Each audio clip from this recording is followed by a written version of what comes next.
Joe Rogan Experience Podcast is brought to you by The Fleshlight. We're brought to you by several things. We're brought to you for you guys. This is the most important part. We're brought together, the whole thing. It's all for you. It's all for you. But we got to pay bills. Bandwidth costs money. What was that dramatic opening, by the way? You had this it's fucking too high to talk. Had to wait a few seconds. Had to wait for the moment to just fucking achieve me. No, we do the music after the commercials. All right. So it's easy to edit if somebody wants to. Nobody wants to listen to these goddamn commercials. We have to do it. I'm back, Joe. I've returned. When was the last time you used your flashlight? Actually, I used it all weekend because my girl was at AVN, and it was really hard because every hot girl was outside of Los Angeles and went to Vegas. It seemed like, So you had a hard time even masturbating, pretending a hot girl was in town, right? It's hard. What a fucking twisted world you live in, where you think that when all the porn stars are out of town, well, no more attractive girls. No, there's like an energy in the air, and it leaves. It's like a ghost town. It feels really empty inside. Well, your world is inexorably tied to the porn world at this point. Yeah, that's why. Yeah, it's weird. Yeah, it's very strange. You live a strange life, my friend. Yeah. So you had to beat it all weekend? Yeah, I did. I went crazy. I went ape shit. Nice. It's a solid product, that fleshlight.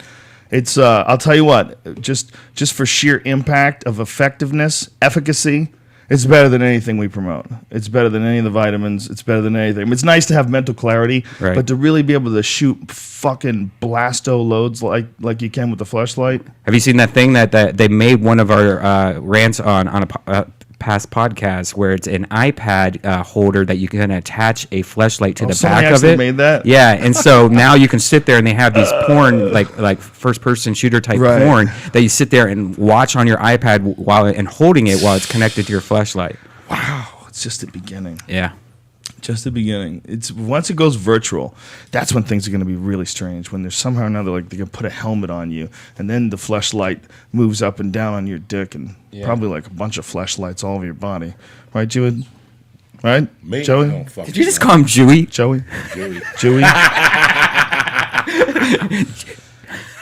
Anyway, the fleshlight should be like you should be able to take the alpha brains and fuck the fleshlight. You should combined. That's the secret right there. Yeah, so you gotta put them together. Fucking chemists to put. You don't want to be too like smart while you're fucking a fake pussy. So what? You're better off we have alpha dumb pills. No, it's like an alpha mushroom type pill, where it's a psychedelic trip as you're fucking coming.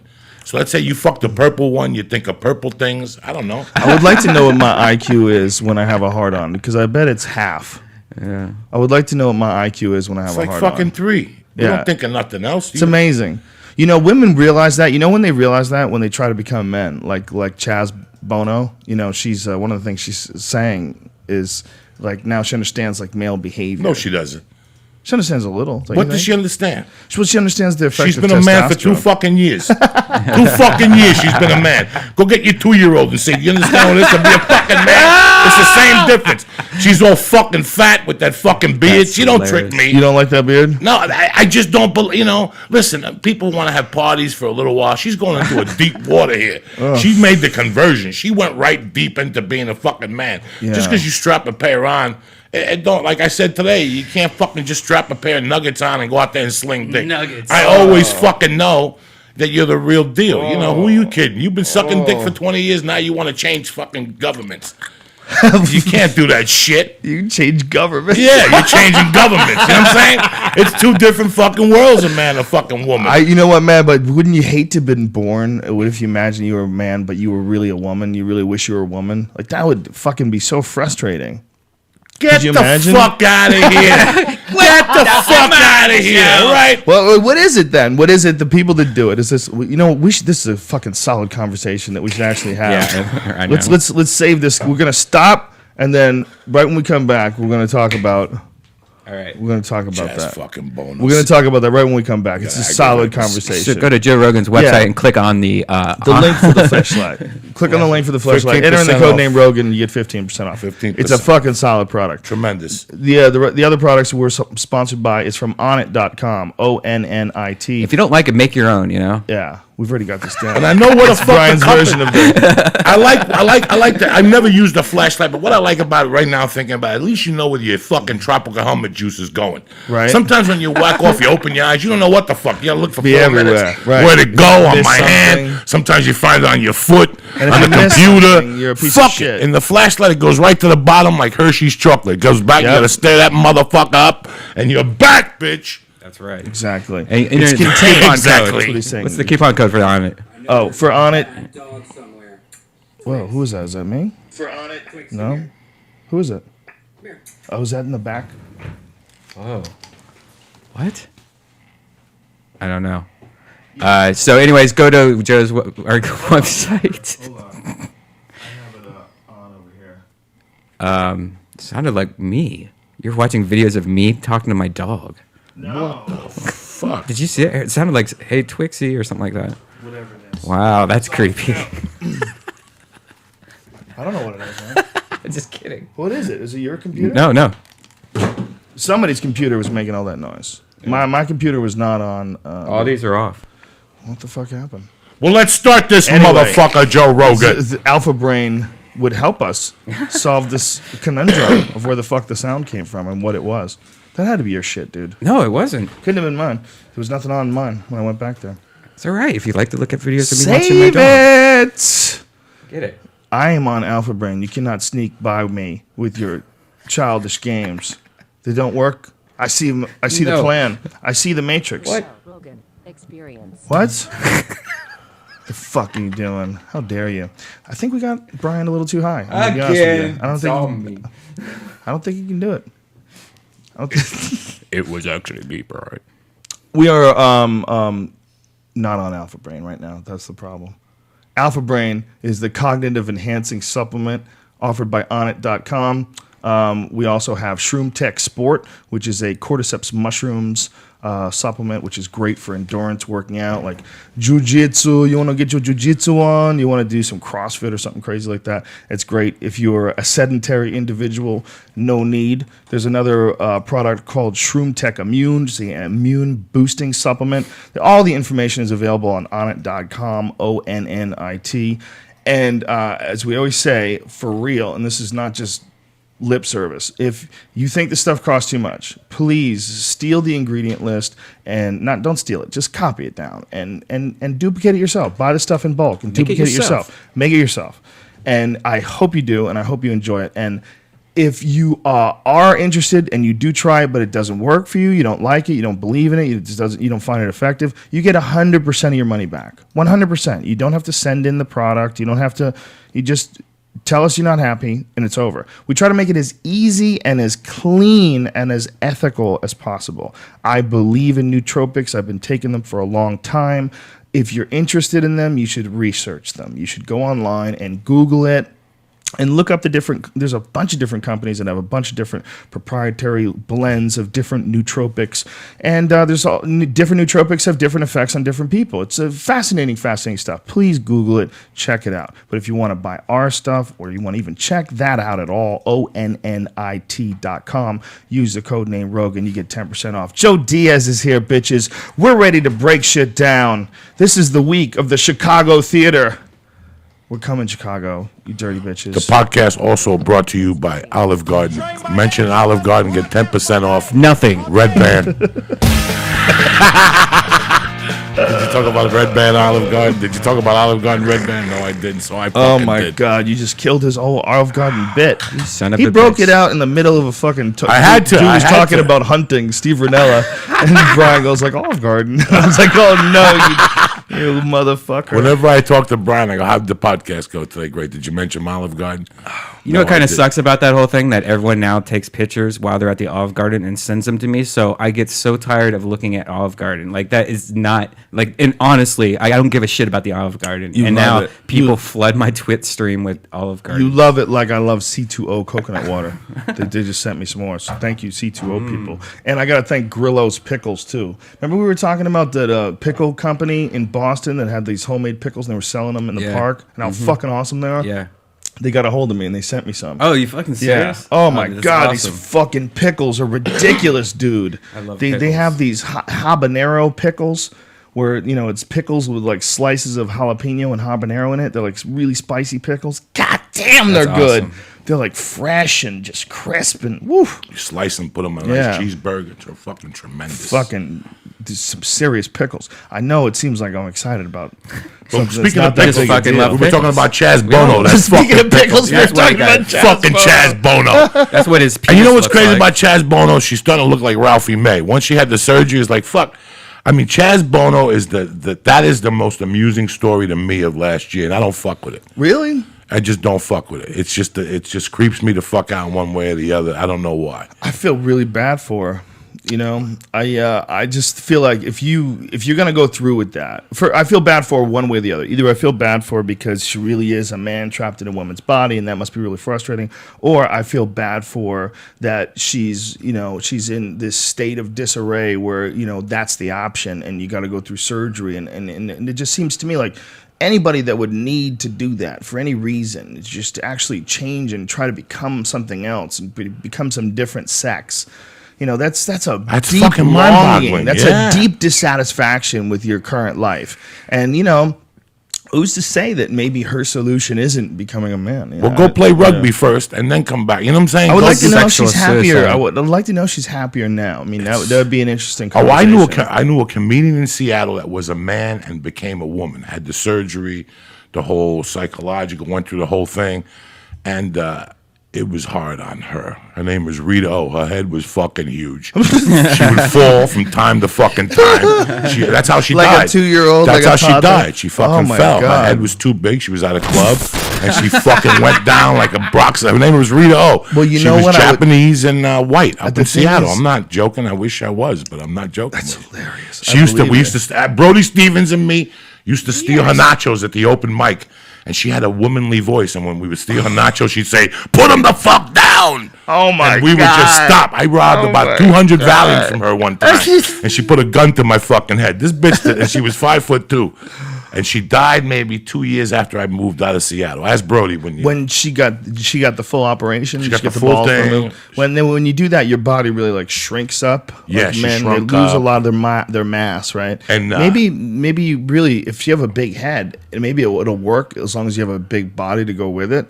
But if you have a big head and a little body like that actually does make sense. She would be like her equilibrium disproportionate was off, and because your muscles go away, but the size of your head is like. and her drug problem was it was just horrendous. The drug problem that she had from the pain, and one night From we the took- pain of the surgery? the pain of she just Oh, had from big head. being life. she just drank life. every night. She didn't leave the house without a bottle in her purse. I mean, Oh, Jesus. And one night we did an open mic, and the guy threw her out. An Arab threw her out.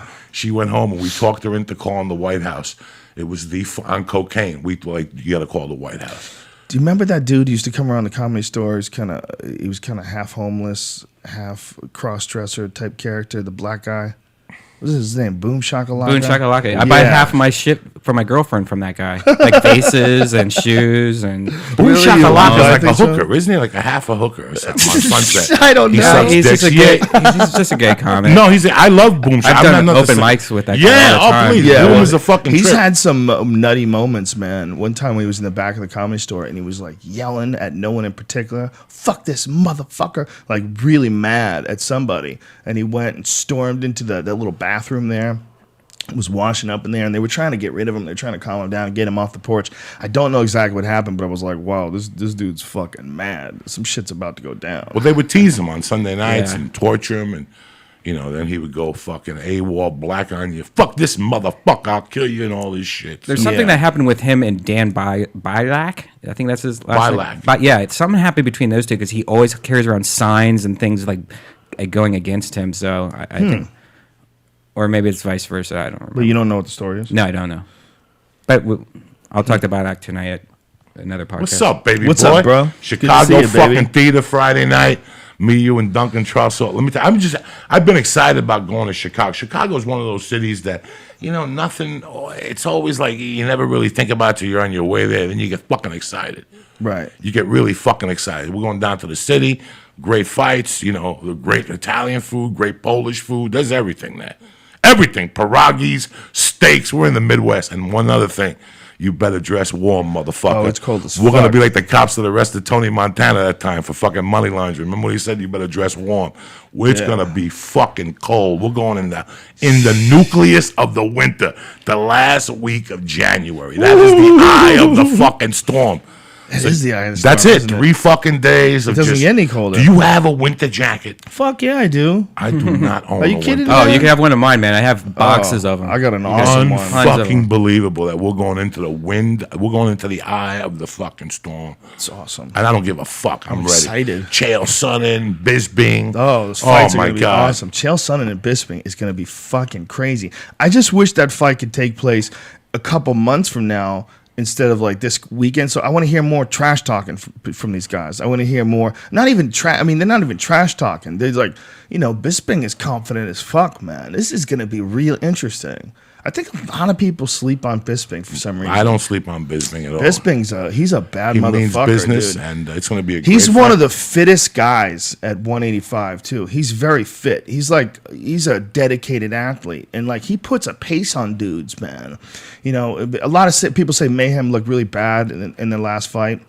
And Mayhem definitely looked bad, but part of the reason why he looked bad is because Michael Bisping looked so good. good, yeah. He looked good, He looked dude. that much better. He looks sharp, man. His stand up was sharp. His conditioning is sharp. His defense was sharp when the fight went to the ground. Everything was good, man. And he put it on Mayhem. And you saw like an evolution of him over like the last few years. You can see, in the Jorge Rivera fight, you can see in this fight, in the Mayhem fight, really in the Mayhem fight, you really see it. Like he's turned a serious fucking corner. Michael Bisping's dangerous. And you know what I loved about the fight? After it was over, he was upset at himself for the first round. Even though he had this like flawless performance and virtually shut out Mayhem, until the fight got stopped. Once he got up to his feet and the second round started, he just shut Mayhem down. Just completely shut him down.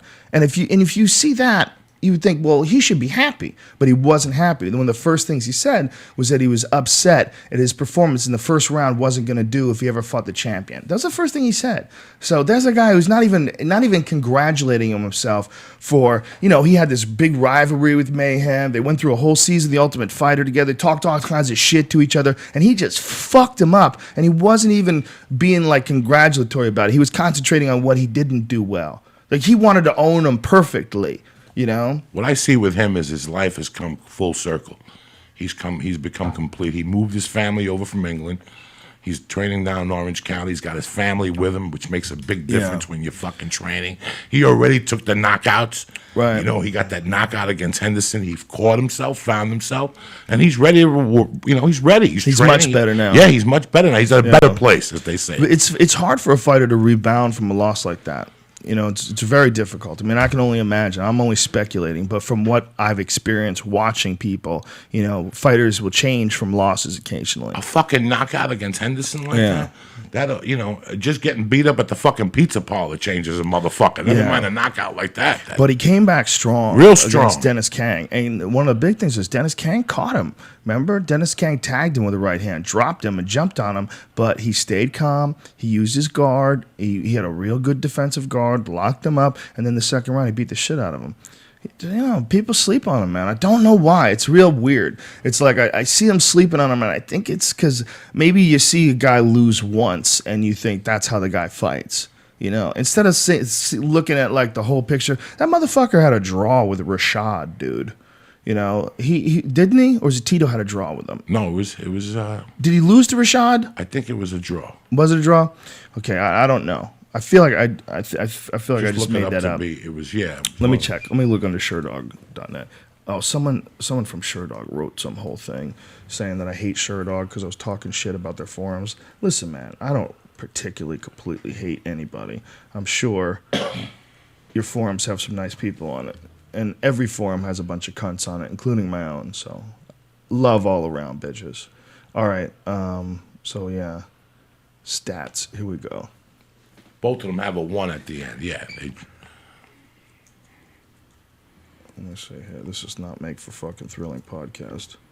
Yeah, let's talk numbers, Joey. What would you say his stats would be?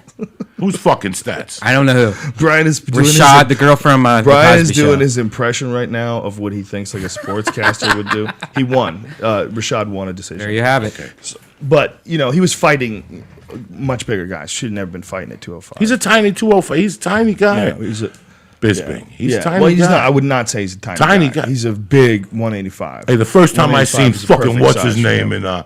in Pittsburgh, Anthony Johnson. I thought he was a fucking defensive tackle. Yeah, he's huge. Those guys. But Bisbing compared to that is a tiny guy. If you see, when you see who's the Forrest Griffin, that's a big motherfucker. They released Anthony Johnson. Yeah, I know that. That's What did you think? Do you think that was going to happen? Yes, I knew right then and there when I read the tweet. I bet if he won, he probably would have been able to keep his job. But he had to come out and knock his fucking head off in Brazil at home, knock him out. Well, he tried, man. I'm telling you, he blew his wad going out and trying because he tried to kill Vitor. He went after him, man. It was blew his wad is actually a gambling term, Brian. Okay. For you don't know, it's called a wad of cash, and when you come out of the gate strong and gambling, and then you have no more money, it's called he blew his wad. Right. Okay.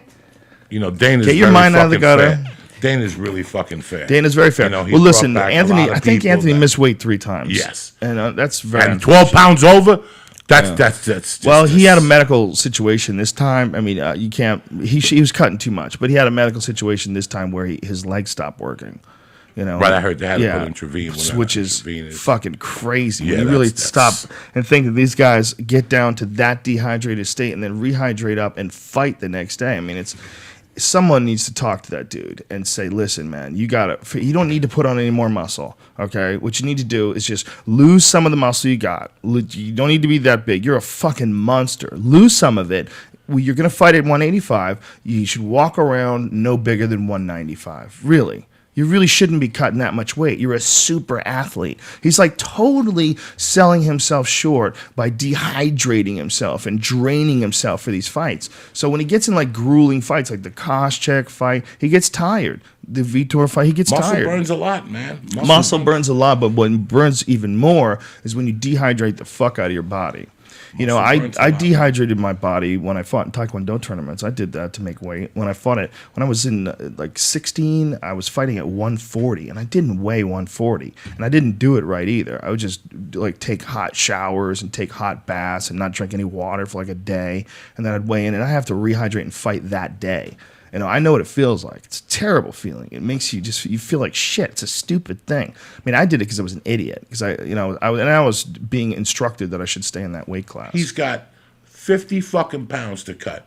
He's so start big. 2 months before that. Not only that, dude, he's so fucking big. 50 fucking pounds. A He's- lot of it is muscle mass. A lot of it's muscle it's mass. muscle mass. He's a super athlete. That fucking guy, man, could be fighting at 205. Chaz Bono's Easy. a fucking super athlete. That's who's a super athlete. Red Band. The pickle on What's her. going on with the fucking pickles and the other thing? Olive Garden, Ocean Boulevard, Ocean Garden. Now who the fuck? Joey, when was the last time you blew your wad? What? What do you mean, gambling or just whacked off? Whacked off. Who the fuck knows, guy? Do you Take still time whack off? off? Do you hump pillows? Do you take time? No, I whack off from time to time in the shower. I got a couple minutes here and there or something. I bang one out in my fucking hand, cappuccino style. Does Chaz Bono have a dick now? Probably. I mean, I haven't asked her. When I is see her that- coffee bean, I'll say, Chaz, show me that fucking pickle.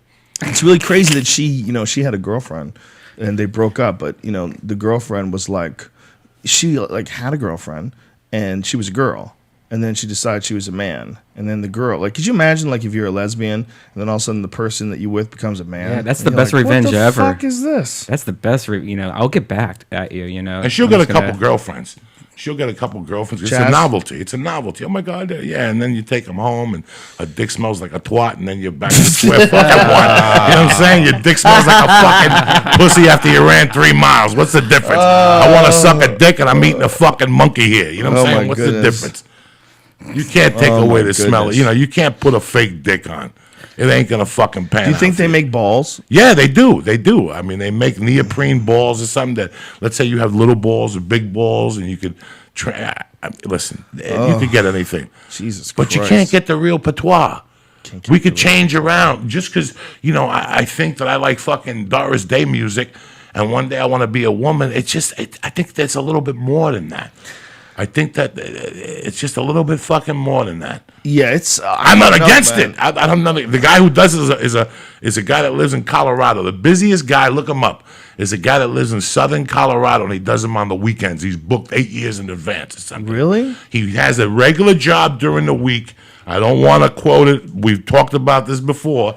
You have to look it up. It was on 60 Minutes, and on the weekends he does the operations. He's booked 3 years in advance. I think during the week he's like a farmer or a baker or something fucking crazy. And on the weekends he cuts your fucking dick off and puts that fucking monkey that chick had we met in Vegas with the artificial turf and the fucking hole that time. Remember that they threw out the Riviera? Yes. Remember, Riviera Yes. Security came and tapped us. You're talking to a Yes. fucking Harvey here. Don't get confused. And you know what? If I would have had a couple bumps in me, I would have let that thing suck my dick. She wasn't that bad with that artificial turf monkey and shit.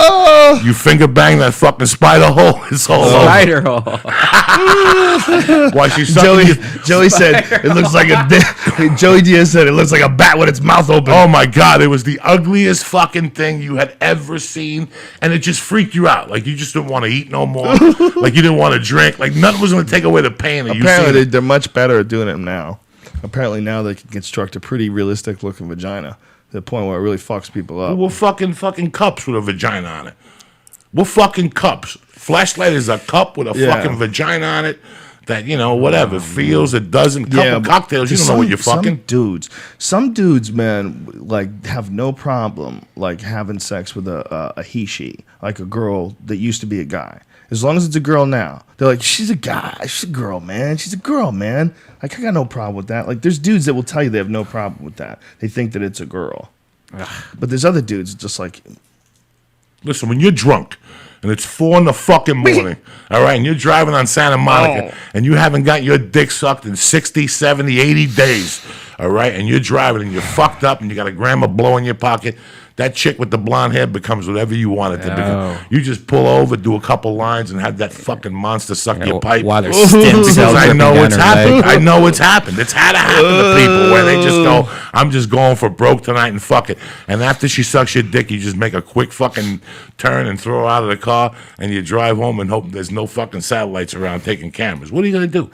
What the fuck are you going to do? For some dudes, that. it becomes a utility thing. It's like you I got to bet- get rid of the stuff. Absolutely. I bet that there's guys out there that are so fucking crazy horny that they don't even care until they come, and it's like anything else. How many times have you started whacking off and all of a sudden you start thinking of women that think they'll suck your dick? But after you crack that nut, you just put your phone down. I already cracked my nut. I'm going to put up with that crazy bitch talking nonsense. You know what I'm saying? I just whacked myself off the debt here. I need this shit. You're projecting. It's true. I would never. Once do we that. come, we if, don't if take I a don't form come, of if I bitch don't no come in a certain amount of time, that I'm not going to go to a tranny. Nobody here's gonna do a fucking a tranny here. Just looking at a tranny makes me sick. Like when you make that right turn on fucking Santa Monica and you go up Highland or La Brea, the best is if you get up early in the morning, like you have to go somewhere to the airport, and you take La Brea down. 5 in the morning, right by that donut thing there, La Brea and Santa Monica. There's 20 of them. And let me tell you something. I'm here to tell you like a man that I am. 10 of them, Houdini can't fucking tell till you pulled over. Until you pull over and look at them, you don't know. And by that time, you're 50% in. There was a dude who was an Iraqi vet, picked up a hooker, came back, from Iraq, picked up a hooker blows him, finds out the hooker's a guy, shoots him. Cops see him dump the body out of his car. High-speed chase. They go out to the desert. He jumps out of the car with the gun. Suicide by cop. Wow. All because he couldn't deal with the fact that a dude sucked his dick. Wow. So he had to kill the guy. If he just let that guy go and laughed it off, what a fucking story he would have. What a great story. You could be at parties. No, You you're not could be gonna at fucking parties. story. If it was one of us, you could be at parties. would- And you'd be like, Vic, tell him about that time that dude sucked your dick. All right, come on over. You would No. You would just tell it. I'll tie the bitch up and call you guys, and we'll do a podcast with her. Nobody believe it. You listen. I don't. Joe Rogan. Listen. You stop. You're at a bar. You pick up a girl that you think. You bring her home. You go between her legs, and she's got a 9-inch fucking cock. Because most of those trannies always have the biggest fucking dicks. A tranny ain't gonna have a 2-inch dick. They always got a rope between their fucking legs. So you don't think that right there when you grab that rope, you're gonna stop and laugh, Joe Rogan? No, I'd be danger. I feel like I was in danger because I would feel like I got tricked. Right. So whenever now what? I feel like I'm getting tricked, and if you get tricked, and all of a sudden the trick turns out to be a man, that's a danger situation. So you're alone with a man. So now what? So now you got to wonder what the fuck is you're going to gonna happen. throw her out of your house You got to and find make out if her that walk down the person's. hill. You got to find out if that person's violent. You got to find out if that person's apologetic. You got to find out if that person just fucked up. All with a gun in your hand. All these things I'm going to find out. I'm going to that's go the back best and way to get my find things dildo. out. It's upstairs. I'll be right back. I'm going to shove it up your ass. You're going to see stars. I'm going to come back with that 9mm at gunpoint, you miserable cocksucker. Tell me the fucking truth. How long you been doing this? Something. We got to do something here. We just can't let you. I just be like, dude, just You're not going to leave. laugh it off. It's creepy. You're not gonna You would laugh shoot at him? You think you'd kill him? Something. I got to kick him in the stomach. I got to do something. Someone's here. getting a beating. Something. You getting We got to pistol do something. Not we. Something. I'm calling my friends. You I calling your fucked up. friends? I fucked up, dog. I picked up this chick. I went to grab her pussy, and she had a bigger dick than me. What do I do? Okay, well, say if you. If I called you at 4 a.m, Santa woke you Monica up- Boulevard, would you shoot him if you had the gun on you? Oh, please. Guy sucks your dick. I don't know. Would it be just get the fuck out of my car, or would it be? Bah, bah, bah? All right, now you threw him out of your car. Think of that feeling you're gonna have. That has to be the worst feeling. You're gonna get back in your car. Either you're gonna crash your car against a fucking wall doing 90, because you can't believe this just happened to you. Right. Whatever you do 5 minutes after you find out this person it's legal. I could sell that in court. I could sell that in court. Your Honor, let's break it down. Forget the attorney. This is man talking to man. You ever want to crack a fucking nut late night and a blonde heels, she sucks your dick, all of a sudden you go for that monkey and there's a 2-foot fucking cock. There's 3 minutes of blackout time right there. Let's get the little conference. The attorneys, how long did he do? Did he bring her home and shoot her? If you shoot her within 4 or 5 minutes, it's temporary insanity.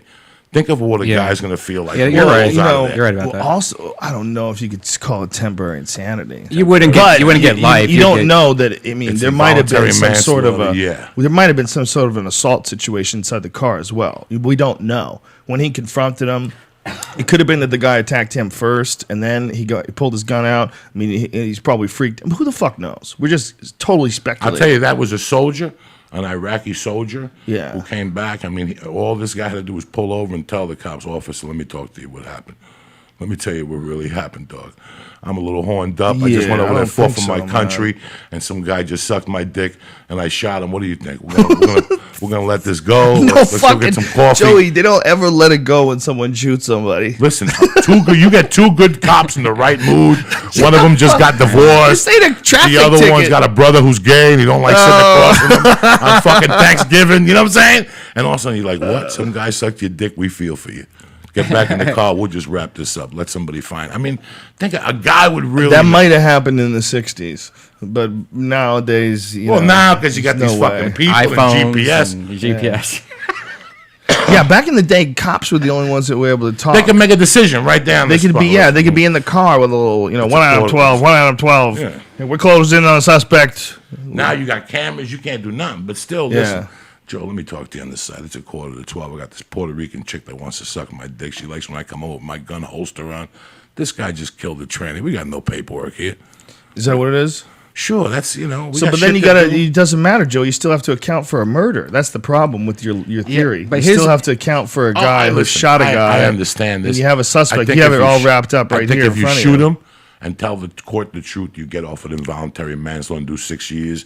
They cut that in half. You're out of there in a couple fucking months. Really? And you got to shoot somebody and have some fun and get your dick You sucked. got to shoot somebody, What the have some fuck? That ain't fun, bad and get for- your dick For sucked. 3 years to shoot somebody and get your dick sucked, that's a lot of fun to shoot somebody, Yeah. smell the I gunpowder. heard prison food was really bad. Oh, so. it's terrible, but you got a good attorney, you negotiate it down. Do you remember cafeteria food like in college or high school? It's just like that. Horrible. Fucking horrible. So it's like a different. It's like McDonald's food. Speaking no. of prison, have you seen this new bill they're trying to pass now that would make it possible to strip anybody of citizenship if they proposed a threat to America, if they're American citizens? Yeah, I heard about that. It snuck in. Yeah. So what are they going to take it back to? It's like they keep, I don't know, they're going to kick you out of the country. They keep coming up with crazier and crazier fucking things. It's like, this is the year of like total complete control. Like they're trying to control the internet. They're trying to control this National Defense Authorization Act. They're trying SOPA and PIPA, all this different shit that's going on. It's like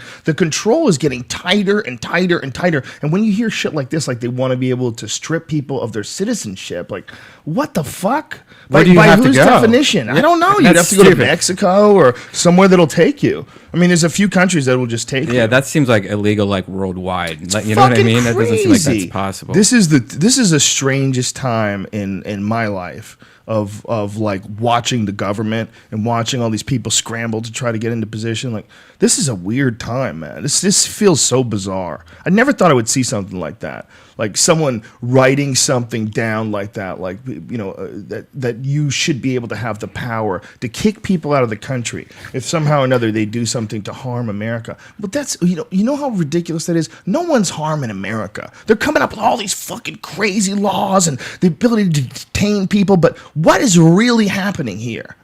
Nothing. Nothing's happening in America. Nothing. The only thing that's happening is that people are saying they're not happy with the current government. That's the only action that's happening in the whole country. It's not like there's some fucking crazy thing going on where we're being constantly attacked by terrorists and we have to figure out how to defend ourselves in an ever-changing world. No, there's no fucking terror attacks.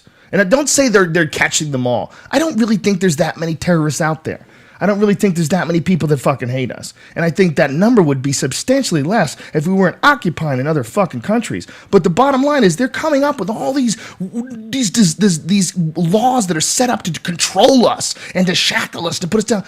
And they're protecting us from what? These laws are for what? Making money. Where is this threat? Where is this threat in our country that you need to create these laws? Well, the only threat is to the power that be. That's the only threat. The powers that be are the only ones who are being threatened. That's it. It's not like we have to worry about terrorist attacks. That's a bullshit thing, man. There's not that many fucking terrorists. There's not that many. Yeah, there are some, and yeah, there are plots, and yeah, some are legit. But the laws that they're coming up with, man, they're not doing this to protect us from terrorism. They're doing this to make it harder for people to get up and protest. That's what the fuck they're doing. It's a spooky time. This is a spooky time to watch this shit go down. It's like this is everything they warned us about in the founding fathers. This is everything Benjamin Franklin said. This is bizarre. It's like they predicted it. They predicted that one day there would become a point of ultimate corruption. You have to do everything you can and keep these pieces in place in order to avoid that ultimate corruption. This is communist 3D. Yeah. It's not really communism. It's communism 3D. Or water. Yeah. Like they're coming at your computers and pull you over and take your fucking this and ask you for an ID. And I understand you're protecting us. But again, protecting us from how much? Yeah, how protecting much us are you from from what? protecting us? Come on. You got middle America running fucking scared with CNN and Yeah. the media, running scared, and they don't know. They really don't fucking know that they're scaring us into giving us giving up our rights. Yeah, all That's of what our they rights. want us to do. Give us our fucking rights by scaring us. Well, if you don't let me fucking x-ray you, we can't catch a fucking whatever. If it's always something. These phone laws, it's always fucking something every week. Well, there's a lot of people that believe that the government would have tried some sort of a false flag event.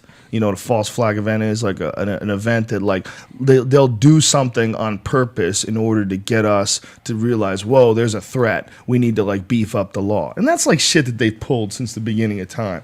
But there's a lot of people that don't believe they can do that today. They think that it's too easy. The access to information is just too easy to spread. And that with the internet, it's so difficult to control things, they don't think they could do it. What happened to the Occupy movement? Anybody know? Still going on. Where? Everywhere. Olive Garden. Is Where it the Occupy Olive Garden? Where the fuck are these people? Where the fuck are they protesting against American Airlines with the $20 luggages? Where the fuck are these people? American Airlines, 20. What is that? Everybody's paying the $20 for the luggage. Where are all these I don't people? think 20, that's that's cheap. one of Occupy. That's not like. But one where of their are these not corporations one of their coming back? American Airlines, Listen, your man, fucking the- luggage thing. The Occupy Fuck movement. you. The Occupy movement March up for and me. down every day for that. No, the Occupy movement for That's why I me. fly Southwest. Where I fucking loved it. I thought that for me, I think that all we got to do is bring half of these corporations back to the United States. I don't care if you want to open up something across the United yeah. but you got to open up one here too. You know- gotta have two. You gotta pay taxes for this one, and then do whatever the fuck you want in Beijing with Hindus or whatever the fuck you want to do. And that's what's killed Middle America. They've left Pittsburgh. They've no left more Buffalo. manufacturing, yeah. There's no more manufacturing. Well- that's what I want back. You know, so we we can were- have some fucking jobs. We've talked about this before about like iPods, like an iPhone. I would pay like double the amount of money for a karma-free iPhone. There was work, that American workers got paid. $64 more is what it would cost. Yeah, I heard that, but here's the problem with that logic: the minerals to make those phones, you have to get in Africa, and you've seen how they get those minerals, man. That's at the end of the most complicated shit that we have, technology. At its root is a kid in Africa working in a fucking mine, pulling shit out of the ground with a piece of metal and a stick. I mean, it's as base as you can get. Child fucking slavery in Africa, extracting minerals is super common. Yeah. They had that Vice special what they did on it when they went to the Congo and watched these guys, and it's weird to think that that's the only way you could do that. The only way you can get those minerals is you got to go there. That's where they're at. But the other stance, I want to have kids just so I have them doing chores, because I don't want to have a maid in my house, but it seems like when I was young, I had to like clean the living room once a time, and that's kind of like having your kid being a child laborer. Like you're making them clean No, your it's house. not. It chores. What? Chores I is used to have teaching to children clean responsibility. bathrooms, scrub bathrooms That's when I was 'cause 11. Kids have to have responsibility, learn to contribute. I am happy my parents made me do chores. Fuck you. Because it taught me how to work hard. Fuck Yeah. yeah. It Yeah, taught I me how agree. to- it taught me how to just 100% buckle agree. up and But fucking work hard. I think my parents took advantage of me. I was mowing lawns and shit, and then I'm like Hey. looking back on, man, I need that in my life right now. I need to have kids just to clean this place up because I'm tired of doing it myself. Well, I'm not sure how the fuck that works with child labor in Africa in phones. I'm not sure how you made that connection. Because it's like making kids work. It's not making kids this work. 12-year-old. It's not putting probably them loves to work being in for the coal money mine. is work. Helping out and contributing it at home is not work, I know. Brian. I know. My mother used to. It is fucked fucking up, make though, me isn't it, that- fucking work, man. What's that? My Your mother used to work? make me Yeah. fucking work. I used to have to empty the tampon things in Yeah. the women's fucking bathroom at my mother's bar when I was 6. Jesus Christ. And put ice cubes in the fucking urinals and Yeah. fucking stock the Now, ice. why do they and- do the ice cube so it doesn't splatter back at you? I don't Or is fucking it just know. to make That's to disgusting. play a game? To My like, dad come was up an architect, so most of my jobs that I got, like summer jobs and shit, it was always on construction sites. So I worked like real jobs. I had some real construction jobs, and especially after I graduated, I had some that went through the winter. We worked outside in the winter once. Those are real jobs. Those are my best days, bro. Those I are used to roof in important. Colorado, flat roofs, stock them in the dead of the winter. I remember one day I took a shit in a bag and crunched it up and gave it to one of the workers and told him it was a brownie. And like 10 minutes later, he's like, "This ain't a brownie. It smells like shit." We're fucking dying of laughter. I used to be a fucking roofer, an estimating roofer. When I got out of prison, I was in the halfway house. I was an estimator for a roofing my company. God. But I started out as a fucking loading the roofs in Boulder, Colorado in January in the fucking snow. And you got to get up there and shovel the snow, then cut it and throw it in. And then, Jesus. we used to build igloos to fucking put rubber down on the roofs. That's fucking crazy. Well, they work. That's the thing about You used to Colorado. build igloos? What do you mean? Right. So let's say you have to lay down 40 squares of rubber that day, Right. with ballasted, with rocks. We would shovel the roof, and after the fucking shoveling, we'd lay the insulation down, but it was snowing. So 3 laborers would be cutting the roof, and the other 3 were building poles with a cover so the snow wouldn't land on the insulation. So we'd have to build shit when it snowed. It was like in New Jersey and New York City, which is the biggest metropolitan city, they get 6 inches of snow and the city closes down. I thought he was like blocking ice and making like a cute Colorado, little, like, they get a foot of snow and you're at work at 8:01. It's like another day of business. You can't say, well, my bus came late, because it didn't come late, bitch. That motherfucker came on time. They've been driving in the snow for 20 years. There's no I'm 10 minutes late because there was snow in Colorado. There never is. You know what was really impressive? We were in Montreal in December, and it was cold as fuck. But man, that airport was smooth. They're de-icing. They had that shit down pat. Well, these they new had modern plowing, airports, yeah. They were plowing the runways and cleaning everything. And they heated runways. Yeah. So they just, Amazing. it's not really fucking amazing. Amazing. Yeah, they avoid a lot of bullshit. They plan well for the cold up there. Yeah, they do. In Colorado, too, they really do. In the suburbs, it snowed a foot, and the fucking guy came by with the plow, and he did it, and it's over. Yeah. It's over. In the bigger cities, like, it snows in 3 days. They don't fucking plow to you. It's The like, crazy shit is when you hear about, like, the mountains getting, like, 7 feet. oh, my Like, God. every now and then they'll get a snow dump, and 7 feet of snow will fall on. I don't think people even understand what the fuck that means. I've compared it for people. It I means lived you're in not Seattle. going anywhere. Nowhere. You're not going anywhere for a week at least. I hit the 1983, if you could get a minute. I hit the 1983 blizzard, which was 24 days in a row of snow. Anywhere from 2 inches, Joe, to 2 feet. But it didn't matter. It didn't matter. It was snow every day. So you pretty much went home and got up to work. Thanksgiving blizzard. Oh, hard. That's what Colorado's known for. They brother. say that Colorado gets blizzards always like around Thanksgiving or Halloween. One or the other. One or the other. One or the other. And it hits you early just to remind you, bitch. Put away you know what I'm saying? Like, don't get too comfortable with your shorts. It hits you like in September. My sister was born in the blizzard of '78 in Ohio, and they had to take a helicopter. Had to go to my parents' house and pick her up, my mom up, to have Are you serious? Yeah. Really? Yeah. Holy shit. How much was that fucking helicopter ride? They're I know still insurance paying for didn't it. cover it. Yeah. I know insurance. One of the didn't- biggest snowstorms to ever hit a major city in the U.S., the Thanksgiving blizzard of 1983. Colorado. Yeah. Particular blizzard just one in a whole series of storms that blew through the country over a 2-week period. So something happened and like a weather pattern got stuck over there or something. I think Oh, they're it was saying. horrid. Joe Rogan. And it wasn't. I remember looking at the sky, how the sky looked. Like you could still see the moon in the fucking morning. Like at 5 in the morning, you could still see the moon and the sun's coming out at the same time with that haze. It's just fucking beautiful, the mountains. Colorado. How Like a did big people, pizza like, pie. how long did it take before people could move around? 20 minutes. No, after the blizzard. Like, how long before people could drive around? 20 minutes. No, come on. Bro, it's Colorado, 7 feet of snow? How the fuck? Oh, I mean, it's snowing and people living their life. You know what I'm saying? It's just snowing and it's adding up. And you're still living your life. You're like, well, we got a foot of snow. And all of a sudden you go in, you look out at midnight. Honey, I got to put my shoes on. I got to go back out there and shovel. Yeah. It was one I of know those that things. I've read that they've gotten 7 feet of snow in some areas, but my brain won't let me believe that. Fucking Right. 7 My brain is going, shut up. That's Right. not. That's over a car. What? 7 fucking feet. 7 feet of snow. What? Is that real? That's Yeah. real, bro. That's fucking What is the real. the deepest snow that has ever been recorded?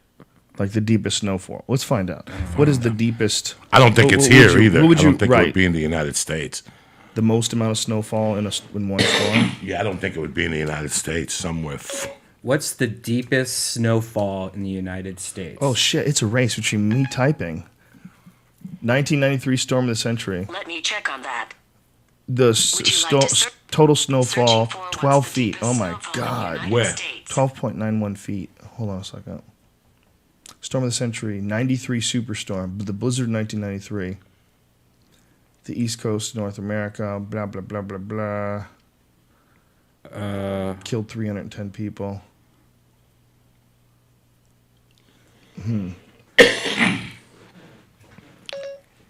What is the most snow in a storm ever? Butthole. I loved it in '83. Jesus Christ! Snow drifts are as high as 35 feet. Yeah, bro. But that's a drift.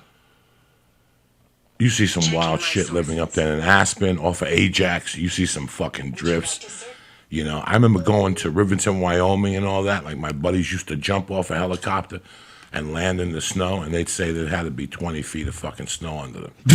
You imagine that, just jumping out of a helicopter 20 feet and landing in snow with your poles? That's James Oh my Bond type god! shit. That's crazy. That's crazy shit. Helicopter skiing, all. They take you up there where there's no lifts. There's no lifts. That's why they. Oh my god! Yeah. Crazy. And you just go down, and you don't know what's under you. You Those just fucking videos, plow. whenever I watch those videos, those extreme sports videos of guys jumping out of helicopters with a fucking snowboard and going down the side of a mountain. That's That ridiculous. might as well be taking place on Avatar. That might be. You might as well be doing some Silver Surfer shit I can't even believe I'm sharing the planet with you. Yeah. Like, you're a crazy person. You're doing like you're living the nuttiest. That's like life suicide, humanly right? That's possible. like, no, it's like I'm just having the best They have suicide ever. massive confidence in their ability Wow. to surf and ski, and I guess the rush of it is so spectacular that they're willing to take the risk of dying. People die all the time. course, Somebody yeah. just died the other day in Yeah, Denver. yeah. Skier, yeah, Skier, a girl, yeah.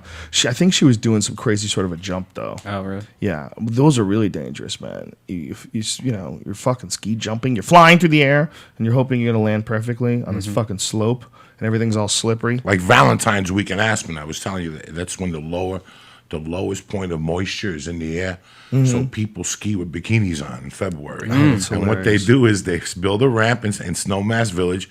People ski down with bikinis and do a loop-de-loop over a fucking pool. There's my nothing Over wrong a with fucking that. swimming pool. And people do it all the time. And you're like, oh my God. Like, I could never even. I was just happy skiing, going, on like a green fucking Mongols. slope or something. I was just happy, not jumping and shit like that. But sometimes I would ski and pick up momentum, and I just crash just to stop Joe Rogan. That's how fast you go on those fucking skis. I'm telling you the truth. I'm telling you the truth. I don't give a fuck what anybody tells you. When I first started skiing the first season, I wasn't too good at stopping. I would do the plows and shit, and I would just take out fucking ski lines. I would just take them the fuck out because I had no choice. I would just put my head down and go in there like fucking Jerome Bettis. People get hurt that way, People huh? get fucking hurt. And then That's I why a lot started. of people get torn knees, And then my right? People second crashing season, into them. yeah, my second season, I started plowing a little better, and I got better. But there's times where you're picking up some speed, and you're like, whoa, wait a second. I would just fall. Remember when it killed Sonny Bono, man? Yeah, that was a fucking tree. That's. Damn. And that happens. That happens. You're just skiing. You hit something. You ski twist. Damn. You're Urge of the going Jungle there. 101. You're going right God there. damn. But I tell you, going up at the ski. That was when I learned about coolness. Does anybody ski with a helmet on? I would. Would you? Yeah, I mean, Would you ski with like a big Michelin Man outfit? Yeah. as No. well? A big Nerf outfit. Like, that's when I learned about coolness. I thought coolness was being in New York in the village and smoking a joint. No. No. When you go skiing and you get in that fucking gondola and there's 6 people and they look like your grandpa, and all of a sudden somebody goes over and goes, "Do you mind if we spark up a joint?"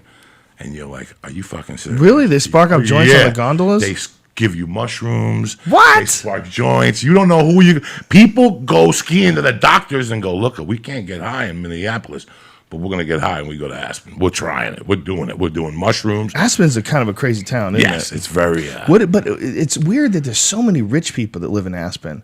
Like, I remember being in Aspen going, how are they affording all these houses? Like, these are just multi-million dollar houses all over the place. And the stores are all like the highest end stores. How many people actually live up there, though? Hit Is the it all button. like winter? Hit Is it the all like button. Mostly winter. A lot of the summers are fucking beautiful in Aspen. Yeah. And you got to remember, this is the sick thing about Aspen. These are their second homes, guys. Yeah. These are their winter homes. Right. They close them up and put the guy I house sat for was the owner of he was on the board of TGIF Friday. And this was one of his 8 houses. And he would only use it 1 week a year. Jesus Christ. And he wanted you to live in the house. So when he came to town, there was no dilemmas. Right. Guy had 4 bedrooms. I undid the speedometer on his fucking Jeep. I was living up there like Montana. I had jacuzzi inside, outside.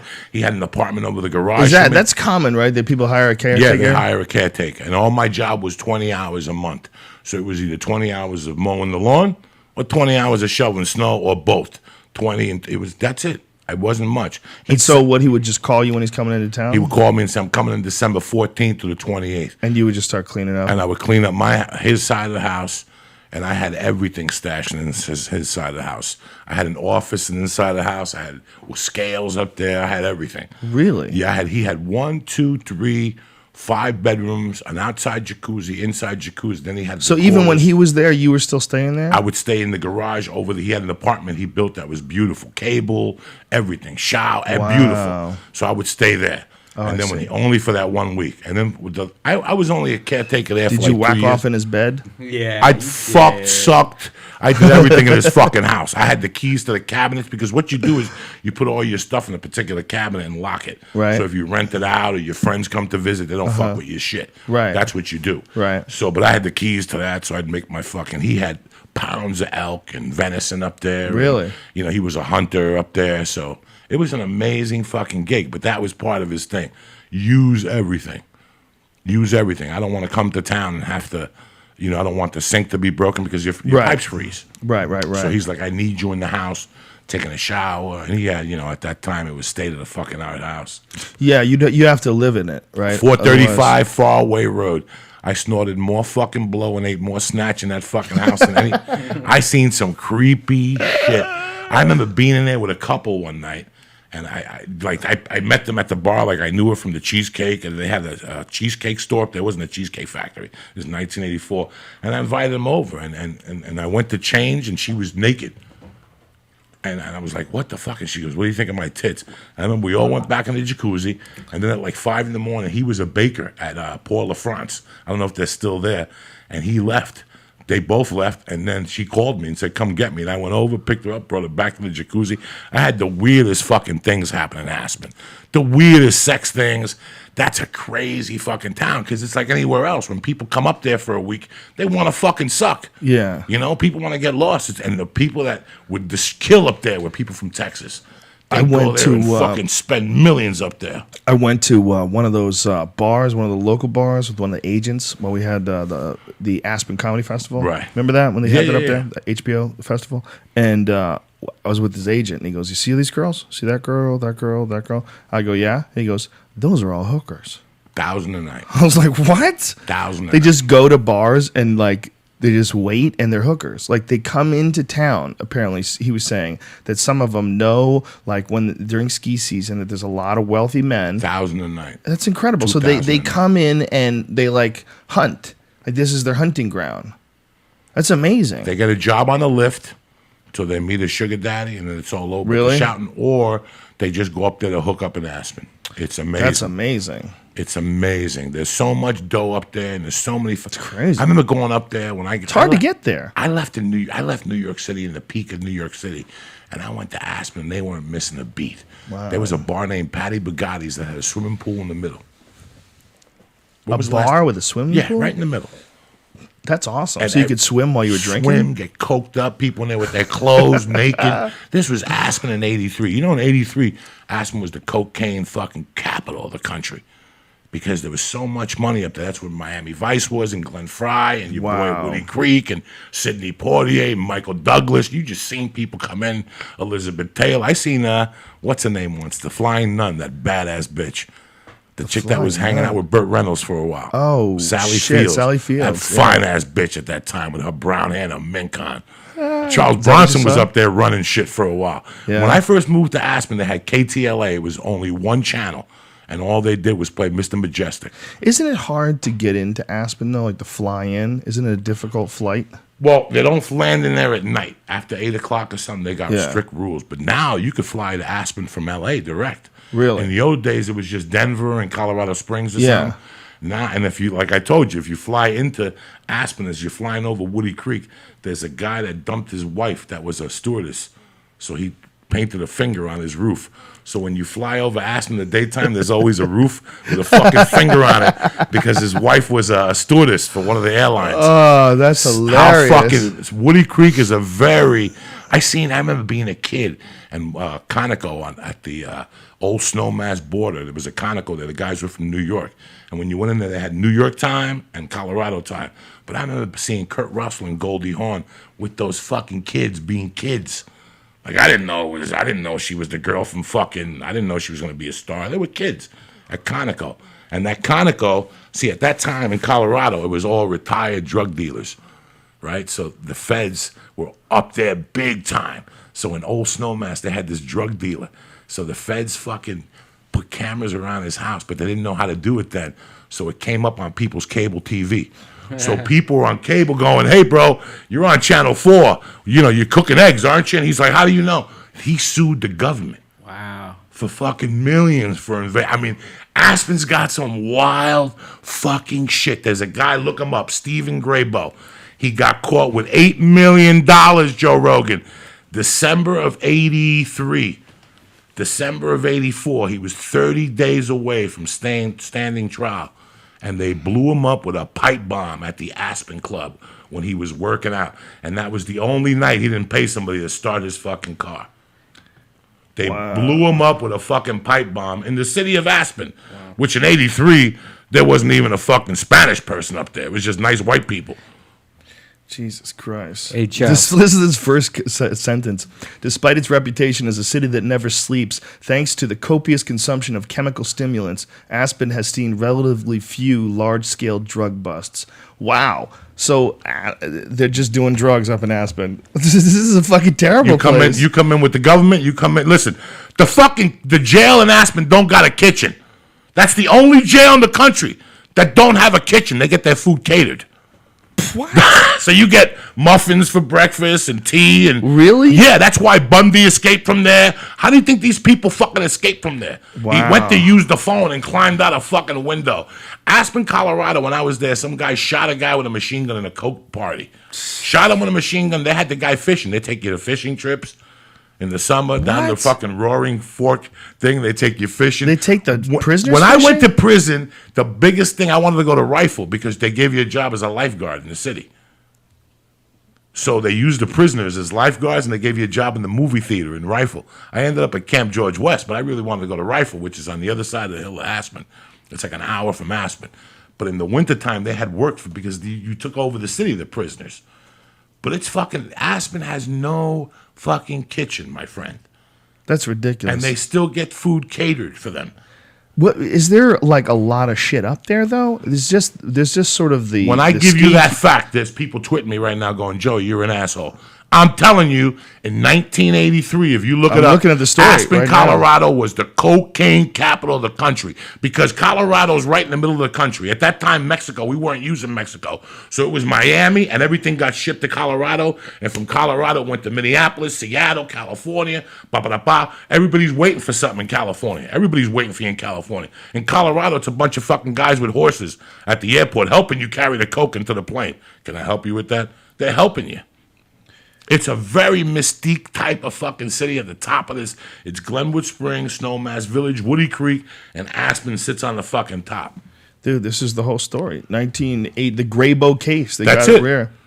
Yeah, it tells about how he was blown up in a bomb placed in a borrowed car that he drove to the Aspen Club for a tennis Who match. the fuck you think you're dealing with here? Joey Bananas? I'll drop it on you. He And knows. if I'm right, it was December 12th or December something. December 1985. Who the fuck you think you're dealing with here? A bomb in a borrowed car as he drove to the Aspen Club for a tennis match. Could you imagine all those fucking Aspenites up there Listen to me. showing up with their tennis outfits The on, their feds- Mercedes, and pulling into the driveway, and his fucking car blows up? All right, listen to these numbers. He was making $6 million every 6 weeks. After 2 or 3 years, he was making so much money. He was a Jewish kid that went to Miami, to the University of Miami, to get a degree and ended up hanging out with Cubans and Colombians. And that was it. They made him a white guy. They just said, you're going to control the West Coast. And he was making $6 million every 6 weeks. Oh He my couldn't even God. cleanse it fast enough. So he would come into your restaurant and go, Joe Rogan, I'm going to give you $25,000 cash. Tell me when it's over. So he would go to every restaurant in this area and give them all 25 grand and go, do me a favor. Tell me when it's over. So I'm just going to come in and eat every day. Just tell me when the 25 grand. And the quicker, the better. Like if I come in here for 3 hot dogs, tell me the 25 is gone. You're doing me a favor. So when they busted him, they just didn't bust him. If you read the story, they went to all these businesses. You know that there's a movie now they did years later? That was his story, where he had safes at all the restaurants.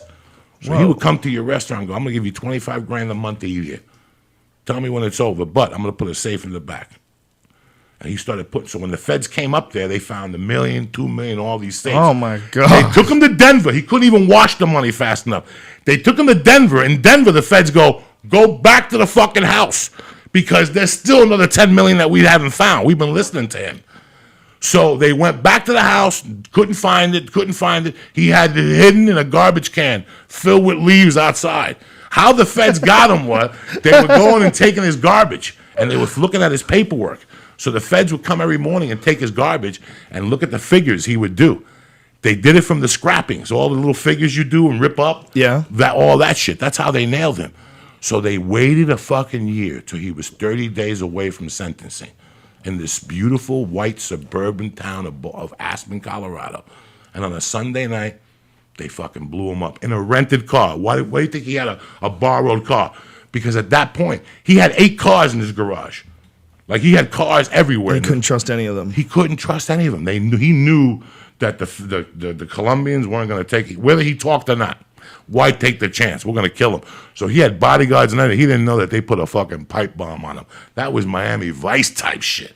He went to start his car and he almost lived, but the pipe went up through his fucking ass and he almost bled to death. Yeah. The pipe bomb went through him or something weird. He bled out or something. He could have lived. Very interesting, Aspen, Colorado. pickle. Very interesting place. Jesus Christ. That's hilarious. Well, whenever you have drugs, you're gonna have violence. Whenever you have people buying massive amounts of coke or whatever the fuck they're And here's doing where up it there. gets better. Is it coke up there? This is where it gets better. He never seen it. What do you mean? He moved so much blow. He never even seen it. He didn't see the blow. He would go to the bank and get $500 worth of quarters a day. His whole day was just getting quarters, and then he would drive 3 hours to a payphone and do all his business from a payphone. Really? He never weighed it. He never seen it. He never touched it. He just moved it. Go to Minneapolis, go to L.A., go to New Mexico. Jesus He Christ. was the center, and right so there. he did it all from payphones? Everything That's was from fucking payphone. genius. Everything was from a payphone. $500 a day. And they were watching him at the bank. They were watching him. They were watching. You know how big is Aspen? You fart, the whole fucking town smells it. That's amazing. It's 7 blocks or something. 8 blocks. Galena Street, Main Street. You don't have much up there. Not very big. He wasn't selling up there. It wasn't like he was at bars at night. No. The guy was just That's just where he was. moving it across the country. Very interesting fucking story about that. That's a hell of a network you put together to be able to accomplish that. One of the first guys ever, Jewish guy. What would it be like if cocaine was legal? Annoying. Annoying. Would it be? Yes. Super, right? I'm the only one here that hasn't done it.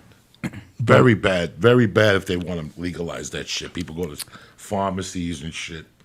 It's just and it's a creepy thing when you're doing it, and it's even creepier when you're not doing it. Yeah. You know, when you see it now, you're like, wow. Yeah. Is that how creepy I That was? Like, obvious. Yeah. it's that obvious. Somebody told me today at the weed store that they went to a party yesterday, and obviously the kid didn't know it was not a coke party because they went to a football thing, and the kid. I'm like, isn't that weird? When one person is doing it, they stick out that. That's much. a weird feeling when you're talking to a dude and they're coked up and they give off that weird, like, unpredictable energy. Like, whoa, I got to get away from this guy. I can't even read this motherfucker. I don't know what he's doing. Yeah. And it's just they come off shifty, looking around a lot, and can't shut the fuck up, constantly yapping. It's a tough fucking afternoon. When you were talking about the largest snowfall, did you hear what the actual one is? No. This is ridiculous. It's 141 feet in more than 5 days. What? Where's this at? It was in Probably Siberia or some shit. 1955, Alaska. Jesus Christ. How's that even possible? So what happens that's just like it covers the house and that's it, you die. You die. There's no air left. You're trapped in like Tom and Jerry style where yeah, your you windows... can't shovel that away quick enough. Yeah. Yeah, what happens? You die. Yeah, you pretty much lived off of whatever was in your house, I guess. Yeah, but even then, you don't have any air. Where's your air coming Yeah. from? You're going to get air from You'd the probably melting? have to make like a pipe using like sticks. And then all that snow melts. It's going to be a fucking river that's going to wash your house away. Yeah. That's insane. That's crazy. Unless you start eating it. Maybe it was in a very rural area where nobody lives. Maybe Yeah. that's why they're subject to such giant snow dumps. Yeah.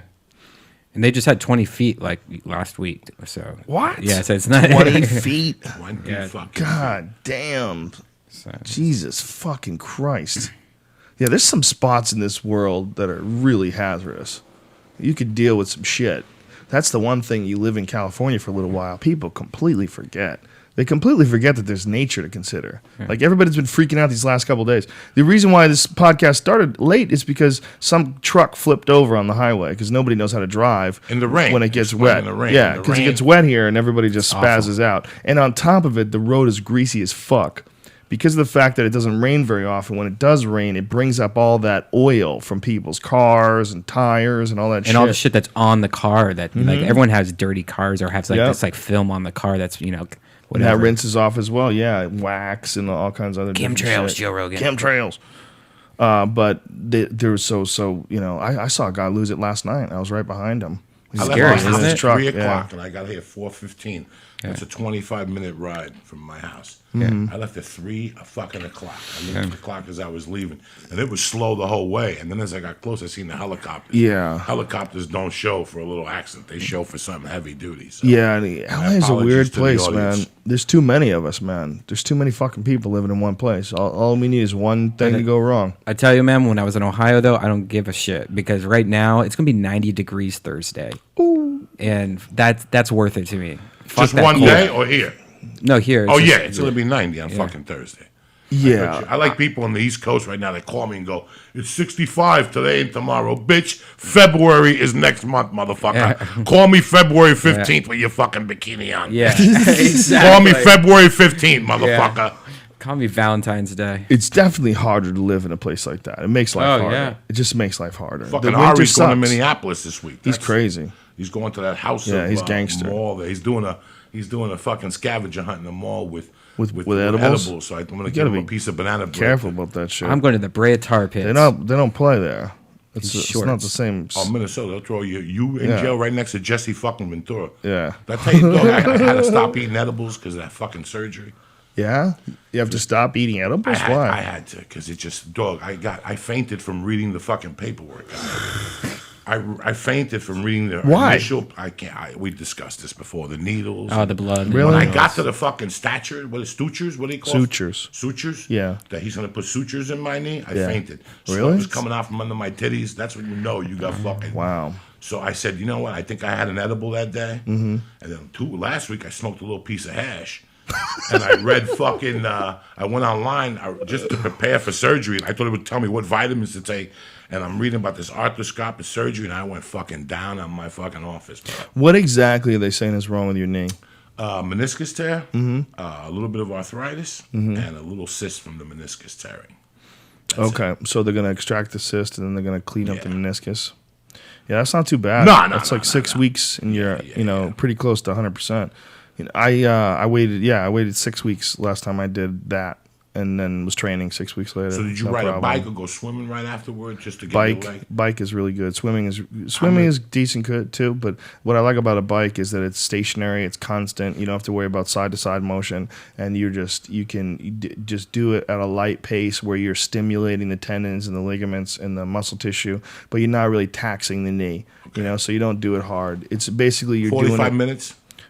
Not even don't even start with that, man. Start with No, a I've been couple doing minutes. 45 to an hour. Oh, lately, now? just to- Before? I'm just doing it Yeah, just to that's get everything good. in order. Yeah, that's good. Just, Joe, you should get one of these. What is it? Fitbit. You'll become addicted to it. It tracks. We talked about this on a podcast the other day with Bert Yeah, Kreischer. most people won't know though because we talked about it on the Death Squad one. Oh yeah. So what it is, it's this thing that you clip on, and it automatically tracks like how many steps you make, how many stairs you walk. It tracks, just like It's Bert Kreischer told us about it, right? He was the one who. he's the one that told us about it on the Ice House Chronicles. And and what's really neat is that it has like a thing in it that you could also wear when you sleep. So it detects whenever you wake up. And so then it adds up how long you're actually sleeping every night. And you'll be surprised. You think you're like, oh, I got like 10 hours sleep, when in reality you didn't. Like half the time you were like awake, or you would wake up, and it's based on, it detects like your heartbeat. It has a gyroscope in it, or whatever the fuck it's called, so it tells you, it knows when you're walking and all this That's shit. amazing. Yeah, and then it wirelessly broadcasts it to this website, and it shows you in graphs like how much you did and stuff. And you try to, the more you use it, the more you're like a game. You try to beat it. It's like Twitter addictive. Like it's really interesting. And I just became friends on Bert Kreischer's thing. It's like having a new Facebook where it just tracks your shit every night.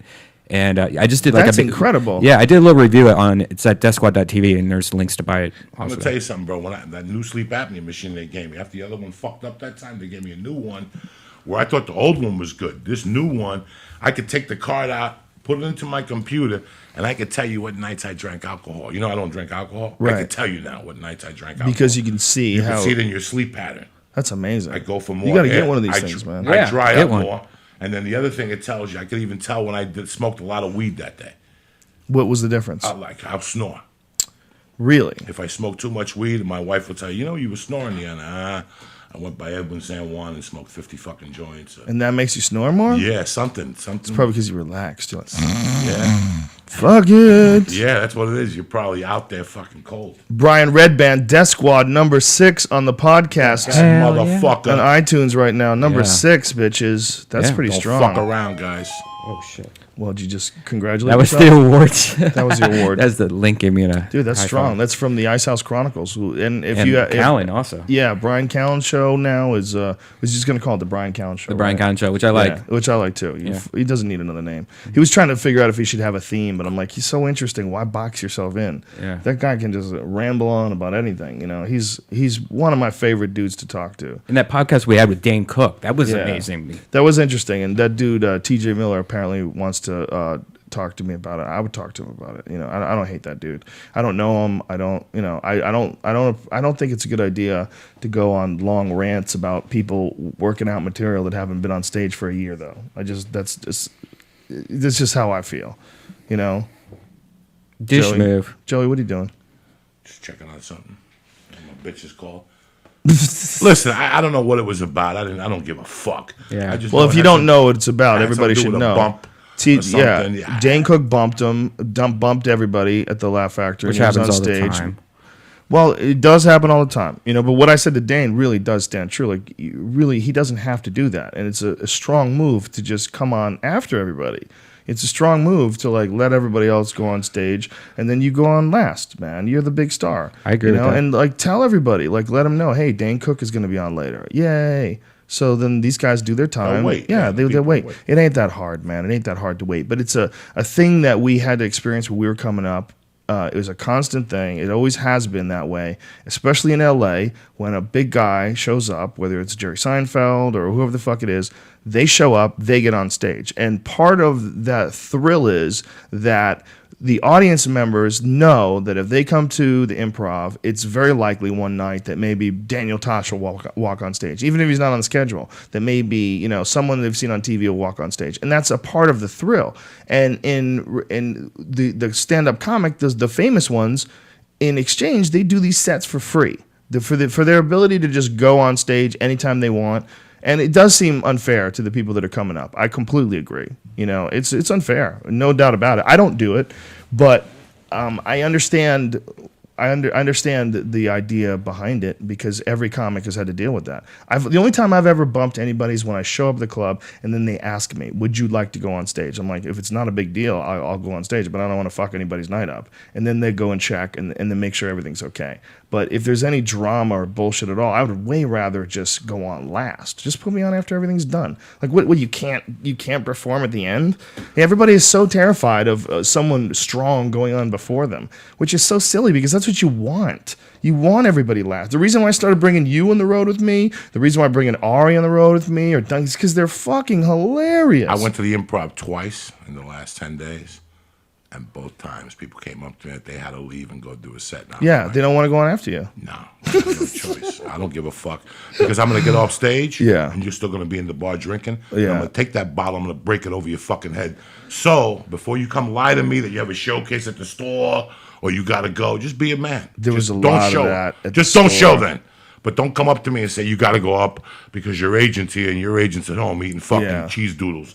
Don't say that shit. There was to a me. lot of that at the store. A guy would claim that he had a showcase. There was guys who used to get sets. They couldn't get sets, but they could get sets when they had showcases. So they would lie and say they were having a showcase. And then nobody would show And up. no- So there now was you no have to showcase. verify it. The Yeah. guy's got to call and say I'm coming. And Yeah, shit. that was Mike Young's move. Yeah, that was Mike Young. Loved that move. When Mitzi iced him out, that's what he did. He started having regular showcases. And they give you a 9:15 spot, so it's Yeah, even better than a yeah. fucking spot. Boom, what's 7 up? minutes, come in, say Yeah. hello, get a drink, talk Well, to some bitches.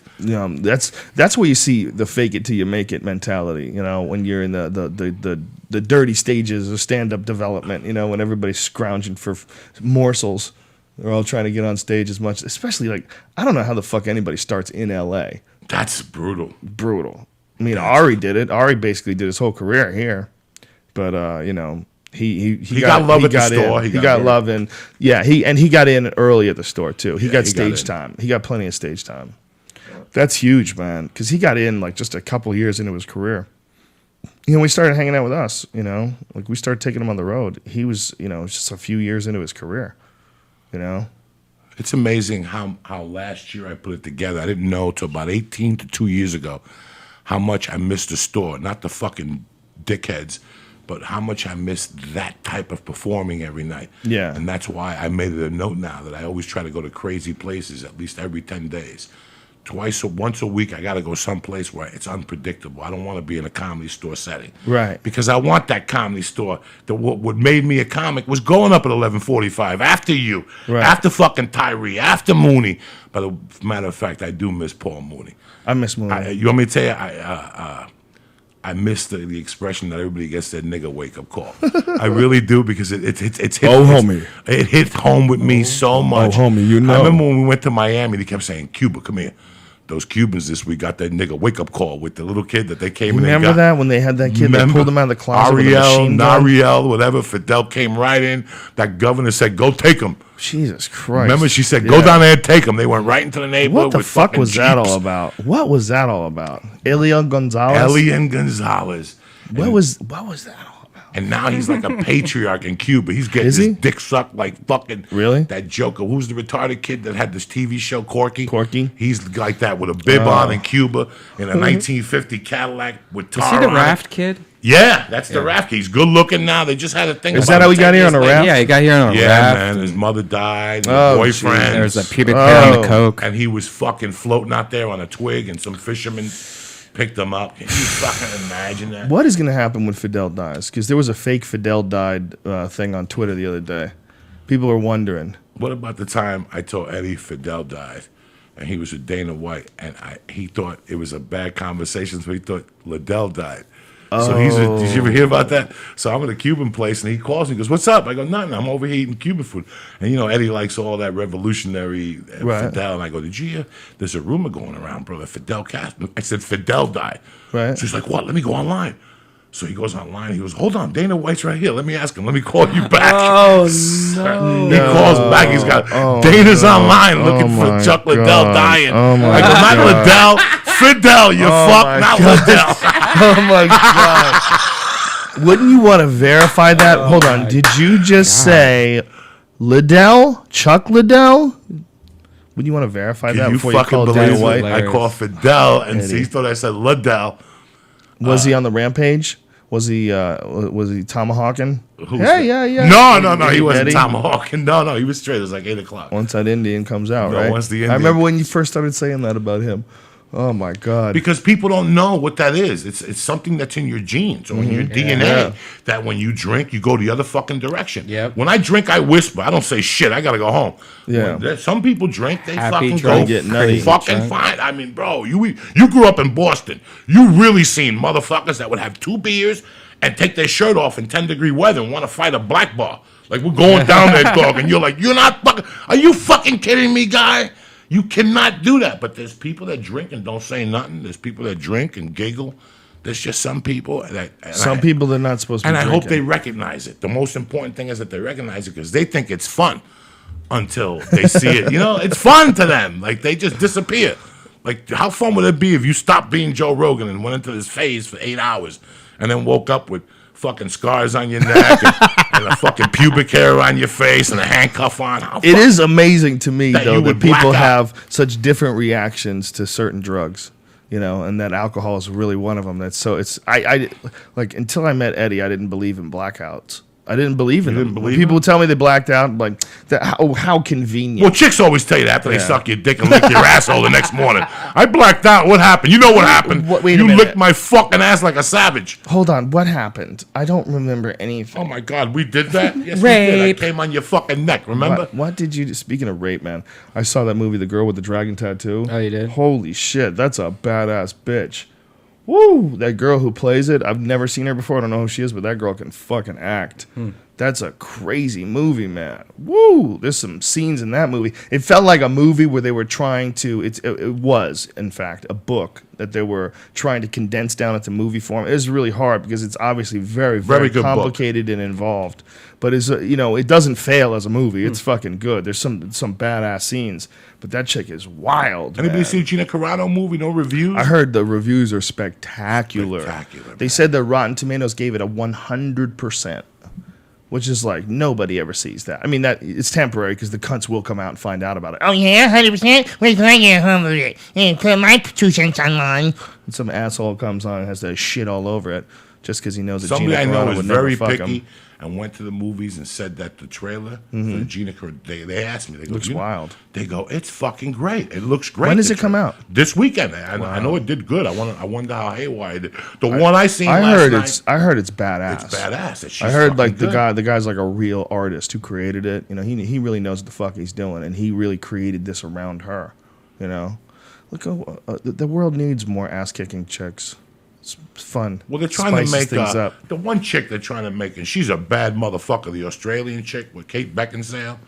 Oh, That's yeah. a badass bitch, dog. That bitch is bad. I've seen her up close in person. Well, That bitch is Carano's so legit though, But coming Carano's from the legit, world of, that's and right. you know what? She's like really like now that Cyborg tested positive. Oh, it shows, you know, it shines a light on all of Cyborg's past victories. And you gotta look at it and go, man, it's unfortunately it casts doubt on her whole career, especially since they released a video that showed her first fight ever. And her first fight ever, she was not built like that at all, not even remotely. You know, she changed, and she changed pretty radically. And it doesn't seem to be endogenous chemicals. If you have an initial video of her from a long time ago that shows a different body type, then that's not, you know, you're not a man. Well, how you doing that, man? So you got to look at that, man, and say, this Gina Carano, man, if she didn't, you know, that would have been, imagine Gina Carano versus Ronda Rousey, two of the hottest chicks to ever fight ever going at it. Do you know how nuts that fucking fight would be? Two stone cold It's gonna happen. tens. That's the next one. Two tens that are killers, and they're throwing down. Gina Carano versus Ronda Rousey would get like, that's like a fight that actually could make it into the UFC. Like, that's a fight where Dana White would be like, you know what? All right. This fight, I would have this fight in the UFC as like a special attraction. I mean, I'm just guessing he would do that. He would probably have it like a big event for Strikeforce. But I mean, could you imagine the kind of press you can get when you get two chicks who are super hot, who actually can fucking fight? Both of them She'll get can the winner actually of fight. Tate. She'll get the winner of those two. Because they Gina stopped Carano her. would? You know, it made sense to me today. And the movie did really well. If she would have fought in June or July and she wouldn't have done well, then the movie, they said, fuck it, stay away from everything. Just let the movie come out popping. All of a sudden, the fucking Brazilian comes up positive, and she's back in the fucking game. The movie did great. She's back in the fucking game now. So she's going to probably get the winner of Tate. I don't know if she's going to want to fight, man. Nah, let's see what happens. Let's see what happens after this. Why would she want to fight if this movie I is wouldn't. smash Let's see what success and then happens. she just Yeah. goes off and, you know, man, brain damage is for keeps. If you don't want to fight, you shouldn't be fighting. You know, fighting is something you should only do when you absolutely want to do just that. If she really has this call in the back of her head, she wants to get back in there and test herself, you know, she's a badass chick if she wants to do that, but I love her to death. no reason to do it if she doesn't. She's got an amazing opportunity. She has an opportunity that very few humans ever get to be a legit female movie action star. I mean, she's going to say the right things. She's smart. She's not a mean person. She's a humble person. She's like a happy, friendly person that people like root for. You know, even chicks like her. You know, and they like about her, she's not like real skinny. She's not all skinny and bones. She's got meat on her. She's a meaty cheeseburger. chick. She's a piece of lasagna away. It's She's hot. got some fat little I like toes. that, Yeah, man. she's cute. You can I like grab that. ass. She's nice. Yeah, I like that. I don't like like skinny on a girl. It doesn't. I like a girl's not afraid to eat. You know, to me, don't get sloppy. Let's not get crazy. But you can get a little fat. A little fat's actually kind of sexy. Yeah. It's good for that Something monkey. dirty about it, right? Keeps the monkey fresh. You know what I'm saying? Does it? It lubes the monkey. joints. Lubes the joints. Give us some fucking inositol and cloline and shit. Everything's good. You know what I'm saying? Yeah, the world needs more badass superhero chicks. This dragon tattoo chick and this Gina Carano chick. I seen that other fucking crazy ass movie, Black Swan, with Mina Kulis, whatever her fucking name is. That bitch ate the fuck out of the Professional's little girlfriend because she's the one in it. Yeah. She's the Black Swan. And Don't tell me. It a I'm- couple don't- weeks ago. And I was a haven't little seen too it. high to watch the beginning. It scared me out. But the ending, this movie is very fucking. I seen the last hour last night, and it really held me. Yeah? Like, there was shit on television I wanted to watch, and I'm like, wait a second, this looks. The one girl's all grown up. I can't believe that was her in The Professional. That movie's a fucking great movie. That's a The great Professional, movie. man. Yeah. It was on the other night. I watched Gary Oldham is fucking great. He would pop the pills and throw his neck Yeah. back and heroin, and they're Yeah. shooting motherfuckers. And Gary Oldman was great in that movie. he was great. Danny Aiello's even in that movie. Oh, yeah. He's the hitman. He's the guy that gives the Italian guy the assignments and shit. Yes. Fucking Danny Aiello. I think he even stopped doing comedy now. Danny Aiello. Yeah, he had a comedy club in Hoboken on Tuesday night, What? someplace, and he would put I Mike didn't know that. Marino up and a bunch of comics. Get the and they would fuck sing outta here. Italian songs. Yeah, Are you serious? I swear to God. What was that show that he had on CBS for a while? Terra Nova, something. Look it up. The last disaster of CBS, Melangana, something like that. That he was a PA, public investigator. Whatever. Did the you fuck see they- Bert Kreischer on 10 TV weather? How do you spell when his name? How do you spell his name? Danny his- Aiello. AIELLO. Bert Kreischer was on CBS News in Columbus, Ohio, and he got to do the weather, and it was so fucking hilarious. Well, what did he do? He was just like acting out, like if it was cold, he'd be like, "Brrr," you know, and like just making a. He was just Bert Kreischer on the weather. It was, What if you the can fuck imagine, is it was that? awesome. Is that TV show Melangosa? I just want to say not him. Della Ventura.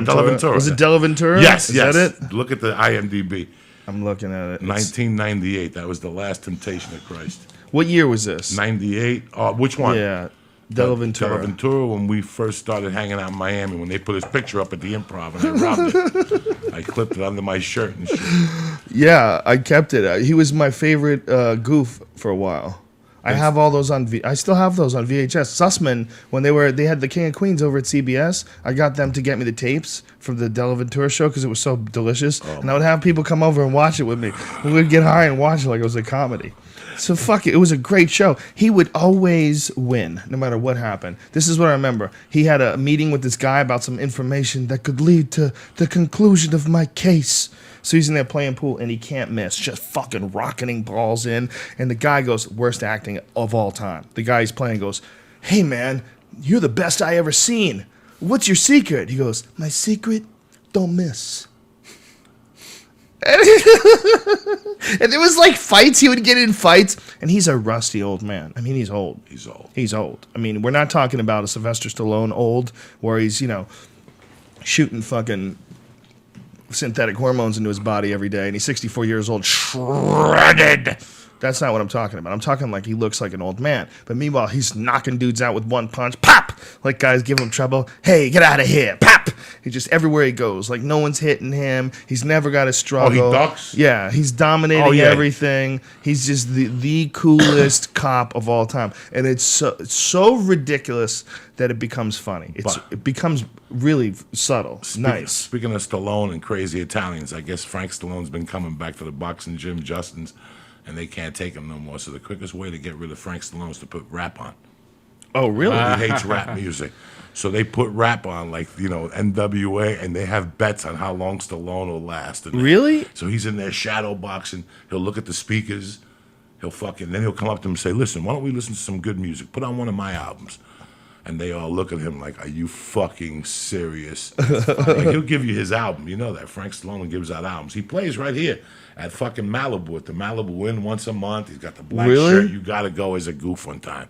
All the Italians show up. They kiss him. What do you think his relationship is like with his brother? What do you think it would be? It must be crazy. Get the fuck out of here. Lock the door behind you, you dumb fuck. I'm going to invest in a cheeseburger chain and you're going to be the head singer. Get the fuck out of here. That guy's got to come in every day with a different pitch. Sly, I don't mean to bother you, but listen, we got an idea for a new movie. I think they even made a movie together, the one with Dice, that Dice sued everybody. Remember the Stallones? Ford Remember Fairlane. that? Ford Fairlane. No, a movie about golf. Yeah! movie about golf. Remember when we were at the store, they were telling us a story that night? And Dice was in it and never got released? It never got released because it is fucking horrible. It is Frank Stallone directing and shit. And Stallone's got all his friends and it's still bad. They got pictures of birds and fucking people drinking water. Meanwhile, Stallone's hitting a fucking golf ball and shit.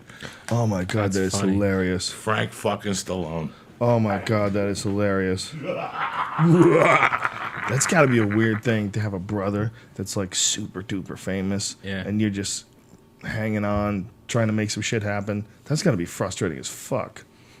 Probably makes you want to be famous also. Like, look at Charlie Murphy, and he's probably, that's why. Well, it is totally with Charlie, but look, Charlie's actually, he's made it. He's making money. He's doing well. He's in movies, doing great with stand up. And then there's like, the Baldwin brothers where everybody makes it, Everybody, sort of. Then they made it for a little while. All of them were in the light for a while. Yeah. But now it's only Alec. He's the only one he's the most talented though, right? Yeah. Oh, definitely. Yeah, that's what it is. Like talent just rises to the I top. also like there was another one I liked also, but Billy Baldwin? Billy, yeah. Or William. No, Don't get William. confused. I think There's a William. difference. Billy's the handsome one. William's the one with the big face, I think. Oh, see, I don't remember. Well, he's handsome too. He's just handsome like Yeah. he drank a lot of sodium-filled products. Yeah, sodium. Yeah, they're. I mean, there's a bunch of families where there's a bunch of different brothers that get in, and everybody does so-so, but one guy is like the best. Yeah. But the Baldwins, Michael Jackson. Yeah. Well, that's just the most ridiculous Yeah. one ever, right? Right. You know, can you imagine growing up with someone who's your brother, and you're both doing the same thing, and you just can't fucking hit, and this guy's just. That's gotta be nuts, man. Sibling rivalry is a motherfucker. Look at Madonna's brother. She threw that motherfucker out. What happened? Like, she threw him the fire. That guy was just creepy. He was opening up shit with her name. I mean, it just gets old. Madonna's When your brothers brother? are stiff. He's got a brother that wrote the book, the tell-all book. Now they just had something on AOL or Google the other day that he's homeless in Michigan. His sister won't help him. Because you get fucking creepy on these people, dog. You can't get creepy. These are your family. You can't write tell-all books and... The same thing that makes a Madonna could also make a loser. Right, yeah. You don't get a Madonna with conventional child rearing and paying all the right amount of attention to your kids. No, you get a Madonna if you fucked up. You get a Madonna if you ignored that kid. You get a Madonna if somebody did something to her at an early age that made her determined. Or you get know? a Gaga, one of the two. You get a Gaga, same thing.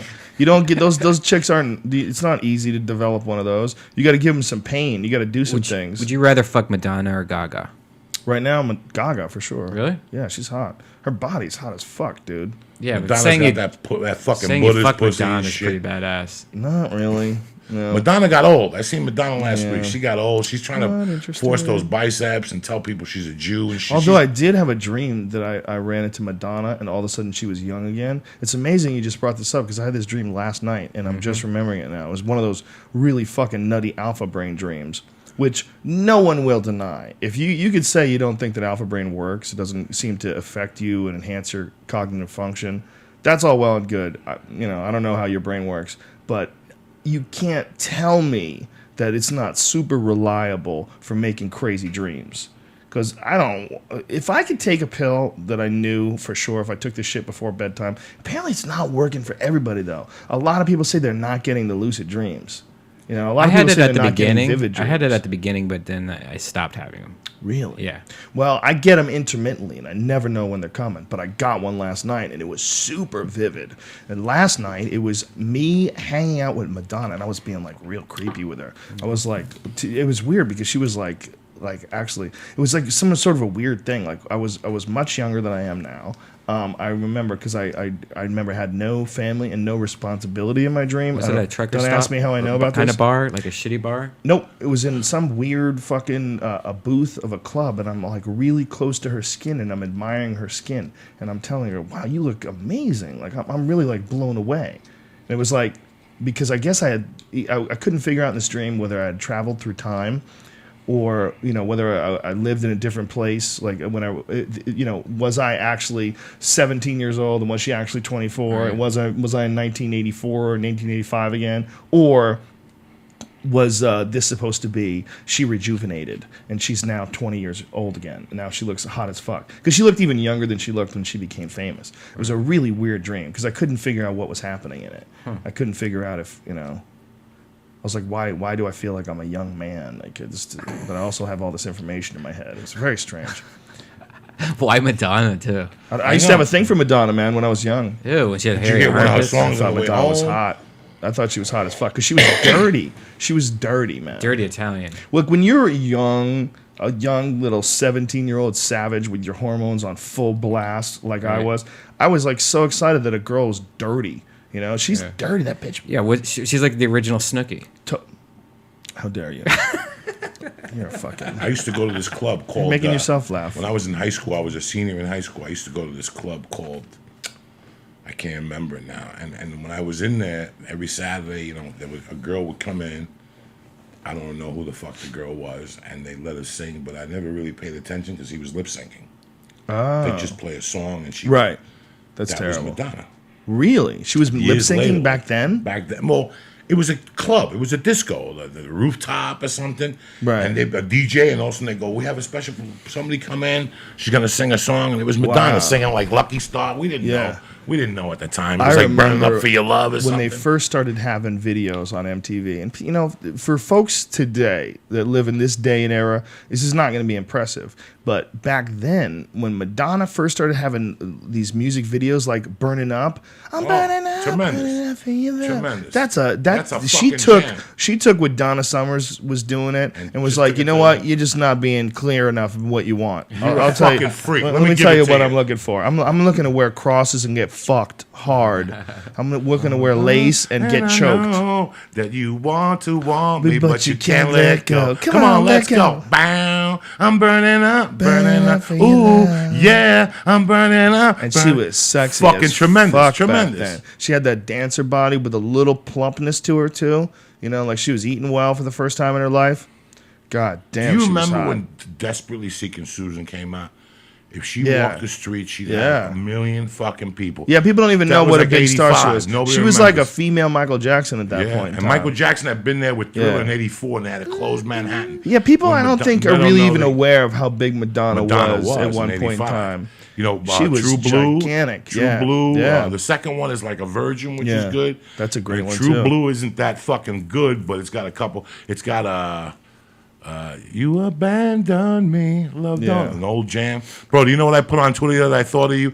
The best fucking jam of all time. The best. Fuck Leonard Skinner. Fuck Led Zeppelin. Fuck Pink Floyd. Because there ain't nothing better than Groove is in the Heart, dog. the other morning, I fucking heard it on the radio. I almost pulled over. Had I used tears to in my love eyes. that chick, the I- dancing girl. Oh my! I heard she God. got arrested for Yeah, something. for heroin. Really? But, Did bro, she? Tonight, when nobody's around and nobody smoke a half a doob and put the video on and watch it. Watch what that Chinese kid was doing, and also Bootsy Collins. That was a Yeah, fucking jam. that was a fucking I don't care how jam. bad of a mood you're in. That is You could be in a bad mood doing something, and by the middle of that second verse, you just start Yeah. fucking not dancing, but you're like, you know what? It could be worse. Look at this. I chick. love the way that girl Groove dances is in the too. heart. What's he saying in the She beginning? dances so free. I I don't know. Let's play it. Can we play it? Yeah, Let's fucking play it. play it. They're in jail. Just fucking find it. Meanwhile, it's owned by some What was records. another Yeah, don't jam? get I Sony. don't By some You know, fucking- what we was probably that black can't play girl's that. name that Oh, you yeah, like? the internet's not working From the anymore. 80s. Oh, the that internet's was- down. We heard the jam one time, and we were singing it. Which girl? The Buffalo Stance. Oh yeah, Oh, Nina Cherry. Nina Cherry. What happened to Nina Cherry? I forgot her fucking name. Nina- oh, I loved What was her. the other jam? Nina Cherry. She had a was- couple good with that ones. Black chick. What was with the Buffalo Stance? I don't or know, whatever? but I love Nina Cherry. She was hot Nina as fuck. fucking Walk Cherry. like an Egyptian. No, Nina Cherry's way hotter. Yeah, I don't know what happened, man. Nina Cherry. That's right. She had so much potential too. When you saw her singing, you're like, that girl's a star. And then Tracy Chapman. Tracy Chapman. But before Tracy Chapman, Tracy it Chapman was- had a bunch it of was, big hits. What was the thicker black chick? Over. Armor Trading. Joan Armor Trading. Joan Armor Trading. Shit, Joan Oh, Armor Trading fuck. has some great, deep. Yeah, fucking what was songs. that one hit that she Oh, come had? on now, dog. Don't make me get into Joan Armor Trading, this motherfucker. What was that one I big always hit loved that she Joan Armor had? Trading, but Yeah. she scared me. She looked like the That fucking bitch guy could from sing, Little Rascals. man. Yeah. What was that one hit that she had, man? This is driving me nuts. Drives you crazy. The slow one, I thought, bro, she had some. Brian, shut the fuck up. How dare you? You don't remember Joan Armor Trading, cocksucker? I don't remember her now. She had one fucking killer song, man. I probably know the song though. Damn, this is driving The me nuts. angels, something like that. The slow jam that was fucking amazing. She had. Yeah. Damn it. Now I'm going to have to buy her whole fucking thing on iTunes and find that bitch. Just look it up on YouTube. Just press in Joan Armor Trading, and it'll come up with the songs that were popular. Right. There you go. There you go. Because I get the same fucking problem sometimes. Okay, here we go. Hey, so when was your episode of General Hospital on? Because you were on it Today? today. Today? Oh, you no. fucking didn't tell me. Why I didn't mean, you I tell us? officially married Luke and Tracy and Anthony. oh I officially man, married them. I wish I would have known. I've been like watching nonstop General Hospital, Oh, my and God. I've been just like All looking last for week. it. All last week. I did not They see fucking it. focused How on many my are you ball doing? Spot. I did 4. They focused on my ball spot. Can you watch it online? Do they have Yeah, like yeah, General yeah. They Hospital play that online? at 10 All o'clock. right, I'm on it. You can watch it online? I think Hulu you can or watch it something? tonight. I think it's on 10 o'clock Hulu. tonight. It's nighttime. I heard that they were trying to General move it Hospital, to. Joey D. They were Nighttime. trying to move it to nighttime. Is that Nighttime, true? Turn into telenovelas, yeah. Oh, dude, please play this. Come on, dog. Please play Joan Armatrading and Call Me Names. Oh, That's the song. shit. That's This is the what I'm song. talking about. That's the song. Nobody remembers Joan Oh Armatrading. man. Oh man. Before Call Tracy Me Chapman, Names. it was Joan Armatrading. Oh, this is the jam, man. I forgot about this song. Yeah, This is man. a badass song. Yeah, man. She was one of the originals, man. Dude, and you you're gotta also play in this. Children's Hospital. You got to right? play this, Brian. I don't care if we get sued. Play this. Just play on your laptop. That Okay, can I do be that? less illegal. But that'll have. Okay, I'll have to pause the YouTube stream. So when is your because you're also on Children's Hospital? You did Hospital, General I'm going to a and rap Children's party Hospital. tomorrow night for Children's Hospital, and I'll know when the. And was that fun also? Was Yeah, that- but I tell you what, I love did that was show. Really fun. Henry I did Winkler. Kicking It. I did Kicking It, where I played the Meatball King. So I was like one of Batman's villains. Oh, really? And I have a bazooka like Scarface that shoots meatballs at the kids and shit. At the end, wait till this comes out. It's a kids show on Disney. All right, cool. Who Kicking gives a it. fuck? I'll kick it with kicking So it. this. How many episodes are you doing of this? Of General Hospital? Yeah. 4 so far. I think they're gonna, cause Sonny's going, so they need a new mobster to come in and smack some bitches. You know what I'm saying? What do you have to do? I so far I just was a reverend. I went to jail. I went to prison and came. A reverend? Yeah, I married. I'm a reverend in this. My name is Game Runner. Instead of Mad Flavor, it's Game Runner.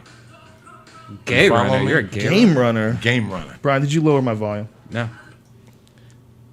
Turn it back up, bitch. I haven't heard Still that the jam in a while. How dare you? I It's saw you, I the saw you turn So that it was on. Game Runner. Game And I runner? came on the show as a guy that went to prison with Anthony. But when I went to jail, I got my life, and I became a minister. So I come and marry one of his chicks that he kidnaps.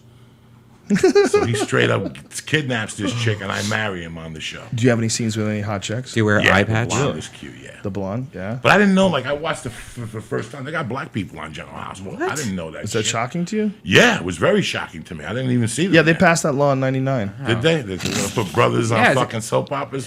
Where is the brothers? And they should have like a black soap. Well, opera. Rasan used to do soap operas. Right.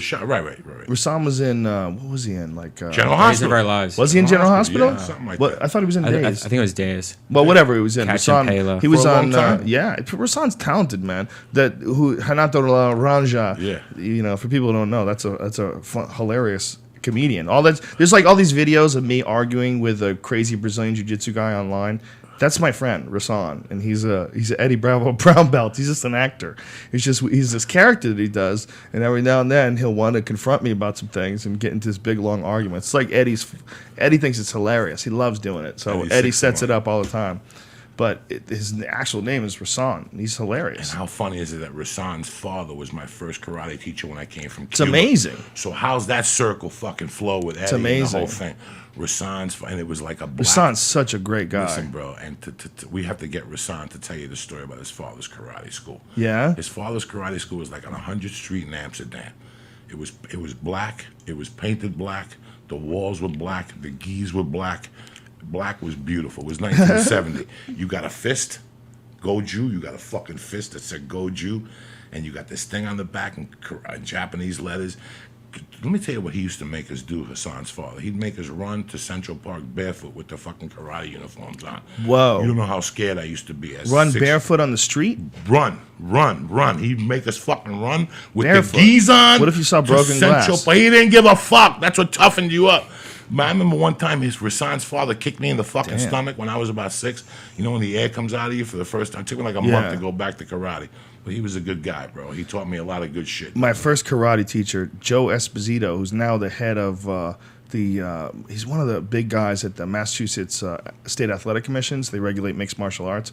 I took a class from him, and he sidekicked me in the stomach, like they would do, man. That's what Back they would do then, back man, then, yeah. they would say, "Tighten up." I mean, he didn't hit me hard. I was only like 14. He just gave me a little tap. But that was common, you know. The instructor would walk by, "Tighten up," and they'd fucking blast you in the stomach while you're in line. You know, you had to always be prepared, always be solid.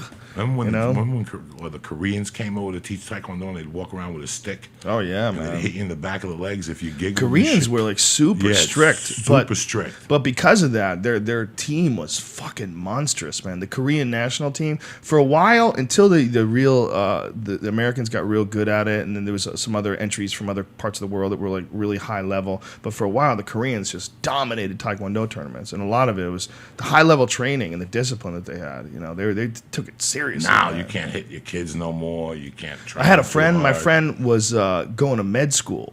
My friend Junksick, and he won the national championships. He took time off to win the nationals. He took time off to train. Took time off away from his school, which was a big fucking deal because he was going through like some serious fucking schoolwork. And I remember watching this kid. I couldn't believe how fucking hard he worked. You know, it was incredible to watch. It was really like inspiring because this guy was always tired. He was exhausted, and yet he would still find time to train. And we were talking about it, you know, back then. He was a little bit ahead of me. He was like, when I was hitting a national level from my skills, he was already there. So he was like a little bit ahead of me. And I remember talking to him. I'm like, how are you doing this? Like, this is incredible that you find time to do all this schoolwork, and yet you still find time to train. And he's like, I barely can do it. I barely can do it. He goes, I'm so tired. I'm so tired. He would, like, when he was training for the nationals, he would do his homework, and then he would put his backpack on with all of his books, and he would run up and down the stairs in his dormitory where he stayed. And he would that's how he would get like a lot of his cardio training in. He would just put his books in his bag and run up and down the stairs. And he would tell me about like how exhausted he was when he would like come to work out and train. But the fucking guy just kept chipping away. It's like I learned a lot watching that dude. I like learned that there's like levels of commitment and discipline. And for whatever reason, a lot of Asian people instill that in their children. That like real intense discipline. You know, proud of their kid when their kid becomes a doctor. Proud of their kid when their kid does something really, really difficult. That's a motherfucker, man.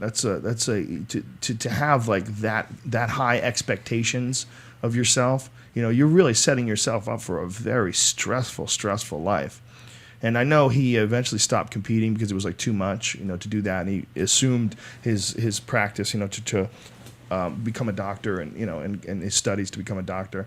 And he got right back into that. And that became 100% his focus. But he did what he wanted to do. You know, he got there. He got where he wanted to get. And then, you know, he realized his dream, and now it's just back to work. And I was like, man, that's a tough life. That's a lot of work. You know, look at the discipline even with the Japanese, with the Yakuza. They fuck up, they got to cut a finger off. Yeah, that's Who's pretty got that intense. discipline in the United States? Right. You come to work late, you're going to cut a fucking finger off. Yeah. And you have to cut it off yourself. That's the motherfucker. I Yeah. can see if somebody grabs you and cuts your finger off. You have to go in there with a knife, put your hand out and chop your fucking thing and tie a bandage over your hand and drive yourself to the fucking hospital. That's a level of commitment and that's for fucking up, for slipping. They let you live, but you lose a fucking finger. You see lose those the whole guys that finger got- or a joint? Is it like a They pinky take the whole fucking joint? thing off, the joint, everything, the Really? bone. They start. Isn't it like they take joints off though? They chop like I don't know. I think that's what it is. All I want is a I think it's manicure. digits. What is a manicure? Well, how about I fuck up and I cut my fucking manicure? I told my fucking jam or something. But for me to cut a finger off, I mean, and you do it with honor. Yeah. You do it with honor. Like you come in and go, I'm sorry, I fucked up. Out of my respect for you, I'm going to chop my fucking finger off. That's honor. To my family, that's honor. I was talking to a friend of mine who had something going on where he was involved with a bunch of businessmen, and one of them was this Japanese guy that kept showing off the fact that his finger was missing. He would like flaunt it, the fact is, and laugh about it that his finger was missing. Like, see that? You see that? Like, apparently, like, I guess in Japan it must carry a lot of weight. Carries Someone a lot of sees weight. that. Yeah, yeah. They're Someone like- sees you with a finger that you probably chopped off yourself. They're like, "Oh, this guy's willing to take shit to a different level." And they've been tatting themselves up for 200 fucking years like that. With body The whole suits, body, yeah. The whole body tats. And the way they do it is super painful. Super fucking painful. Yeah. All that shit is just, it's a different upbringing. It's The a traditional method of tapping, that tat tat tat tat, the way they do it, very different than like a needle, like a tattoo, a modern tattoo needle where they essentially just draw it. It wasn't like that back then. It was really Steve, that's really how Steve-O painful. got his tattoo, and he went his to the Thai tattoos? Yeah, Yeah. he went to the same person that Angelina Jolie did, and got the exact same tattoo she got. Well, for a while, every tattoo that she got, he would get too. Yeah. He would like recreate her tattoos. So funny. That's taking it to the next level. Why? He's so silly. He loves her. Because he's crazy. I love the fact there's people like Steve-O out I there. know. I love the fact there's people that are willing to climb up a tree and let a lion come get you. He's great. Yeah. We gotta get him on this podcast. He gets, Yeah, for sure. He loves Angelina Jolie, or Yeah, well, I don't know. I think loves it's the more tattoos. he loves the idea, the goof of it. You know, that he's going to get every tattoo that she gets. So he went to I think he has Thailand Billy to- Bob on his arm. Does he have Billy Bob on his arm? No, but that would be funny. I don't know if he does. Well, maybe he took it off when she took hers off, because she took hers off. He actually took off his shirt when we had him on one of the old podcasts at my apartment. He took off his shirt and showed us all his tattoos. Oh, yeah. And he's got a shitload of them. The ones on his back are pretty amazing. And then he has a picture of himself on his back. He does? Yeah, like it looks like it's airbrushed, like perfect. That's a It's so questionable hip. choice, though. That's really a questionable choice. I could see getting Angelina's, tattoos on your body, but doing a tattoo of your own face. It's so on your funny. body- What about the people that got a tattoo of George Lopez on their arm? Oh yeah, That's a fucking tattoo you gotta live with forever. What do you do now that he got fucking fired off TNT or whatever he was on? What do you do? Well, he's still going to tour and probably kill him. He's never going to be at a long for income. If he decides to tour, don't you think? I mean, that guy was selling out the Hollywood Bowl. He was selling out giant places. I just took a flight last week with Paul Rodriguez is on the flight. Oh, yeah? You got to get up on that microphone. He so sat people right can- next to Get me. We up talked on about it. the store and Mitzi. Oh, yeah? and yeah, he was pretty interesting to talk to. Paul Rodriguez was there in the early days, right? Yeah, 30 Wasn't he there in the fucking Chico and the Man days Yeah, when fucking 34 Homeboy killed years himself? He's doing comedy. What was that guy's name that killed himself? Freddie Prinze. Freddie Prinze. Yeah. And the guy who took his place was Danny Mora, who's also a Comedy Store regular. That's the guy Took who- his place. He took his Chico's place for a season, and they figured out that you weren't going to replace fucking Freddie Prinze. Prinze at that time. Yeah. Who was the comic that jumped off the building of the Comedy Store right next door? I don't know who that guy was. You guys remember that, right? Yeah. Well, I heard the story, but I don't know who the guy was. Some guy jumped off the building right next to the Comedy Store at the Hyde Hotel or whatever it's Yeah, called. that was during the riots or the Mitzi, the whatever the Golden fuck it Spots. was. Now there's an advertisement for Mad Men on there where it's just a shadow of somebody falling down that building, and it's so creepy to look at because Wow. because the shadow's exactly where that guy killed himself. I wonder if they knew that. No, I don't think they do. You don't think they No, know? I don't. I mean, isn't it kind of like And a lot- Hollywood legend, though? Yeah, and a lot of people at the Comedy Store, like I said something to them, and they're like, "Oh my God, you're right! Holy shit! I didn't even think of that." Yeah, Like, that was I don't the- think anyone was thinking about That was the that. boycott, right? They boycotted all the Something, clubs. yeah. Back in the day, comedy clubs in LA didn't pay anything. Now they pay a little bit. They pay a tiny bit. But back then they didn't pay a goddamn thing. And so guys were packing the place and killing them, and all the clubs were making money, and the clubs would treat you like shit. It's the only place where the clubs get away with that. They have that sort of slave owner mentality, like some of them do. Some of them do still to this day. They think that you're doing some sort of an honor by performing there. So they don't Comedy wanna Store's pay. really tightened their ship lately, though. They got a whole new staff in there. No one's the same anymore. It's completely like a normal club now, I think. Which one? The Comedy Comedy Store Store. is? In the Really? last year, they've just pretty much overhauled the whole entire thing. So now it's like a I mean, regular it's got club? food. Yeah, it's got food. The people are getting What? paid. What? People are getting spots. The only thing that you don't see is you don't see a lot of new comics going through there a lot. It's still kind of like the same, like a Saturday Night Live season. How is it? How could it possibly be improving with those people at the helm? Yeah. Well, I mean, I think Tommy's the only person that you would know there now, There's your problem. and that bartender people in Huck? the back. All the Huck's yeah. still there? Oh yeah, all those guys are still there. That guy's cool as fuck. That was a crazy. You talk about it. We talk about it. That was a cool time. That was a fun place to hang out. That's what everybody misses about it. And you know what? Never was what the Ice House is. The Ice House is way better. It's a way better vibe. The fact that we got that podcast room right next to it, the fact that everybody's hanging around there. And, You know who's the GM though now, or I think he's the GM. Yeah, he's the GM. Is Adam though from Arizona? So it's like the dean. The new dean is a guy that we're friends with that used to be the Improv in Oh, that's hilarious. the manager. Of Well, good Improv. for him, man. Yeah, Good he's for good him. guy. The Comedy Store served its purpose when it did. Yeah. It was like that bar you went to for a year when you lived in that place where you ate there. It served its purpose. It was there for me, and when I moved on, I don't even think about it no more. When I drive by there, It's like weird. a foreign fucking place to me. Yeah. I don't even try to drive down there. I was down there today and I drove by and it's like I don't even look no more. It's strange Like, when I it do was drive weird by. that you drive by and you Yeah. felt bad if you didn't stop in. Like, I keep on if finding you new were coming home from places. an airport or something. Yeah. You're like, let me stop in there and say But we used to hello. do the improv on Melrose for New Year's, and then we would drive back to the store Right and to the hang store. out. Yeah. I keep on finding new rooms and nooks. Like I just found a new nook the other day, and I guess it's Polly's office where you go up that third set of stairs. Yeah. I'm like, what the fuck is this place all about? And that's like, Yeah. oh, this is where you fuck a girl if you want to, or you could smoke weed. And like, I'm like, oh, this is awesome. That's hilarious. That place has got so many tunnels and secrets and hiding spots. Does Paulie still cool. keep an office there? I think he might, but he's never there. I never see Polly there. What does he I do see him now? once in a while. What does he do now? He's on the road a lot. I think he does, and he's doing movies. Like he just released that movie recently, and I don't know what he's doing. I saw him the other day. He had a camera crew there where he's like doing some kind of thing, like filming something. I don't know, Wow. but he's barely ever there. There's people like that where you just go, where is that guy now? I watched Don Barris again this weekend and both nights, and that's the best shit about the Comedy Store when it's he.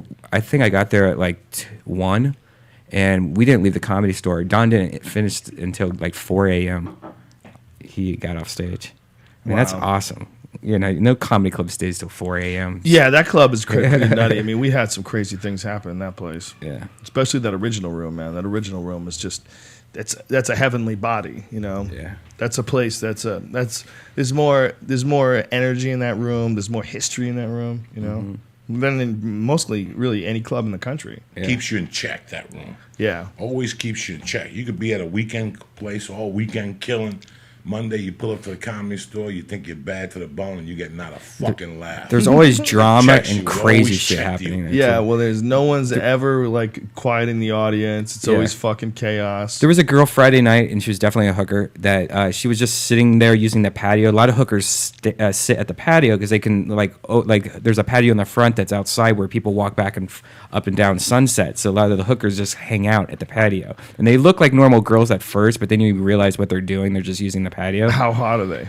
With this girl, this was the most funniest thing ever. Like we walk up and everyone's staring at this girl at the bar, and I'm like, what's going on here? And I'm like, holy shit! At the back of her, she had only a thong on, like a string bikini thong or whatever, and then just a see-through like mini skirt. Like you could see completely her butthole. You could see it was crazy. Like it could not be legal. I'm like, oh my god! And her body was, man, it was all right.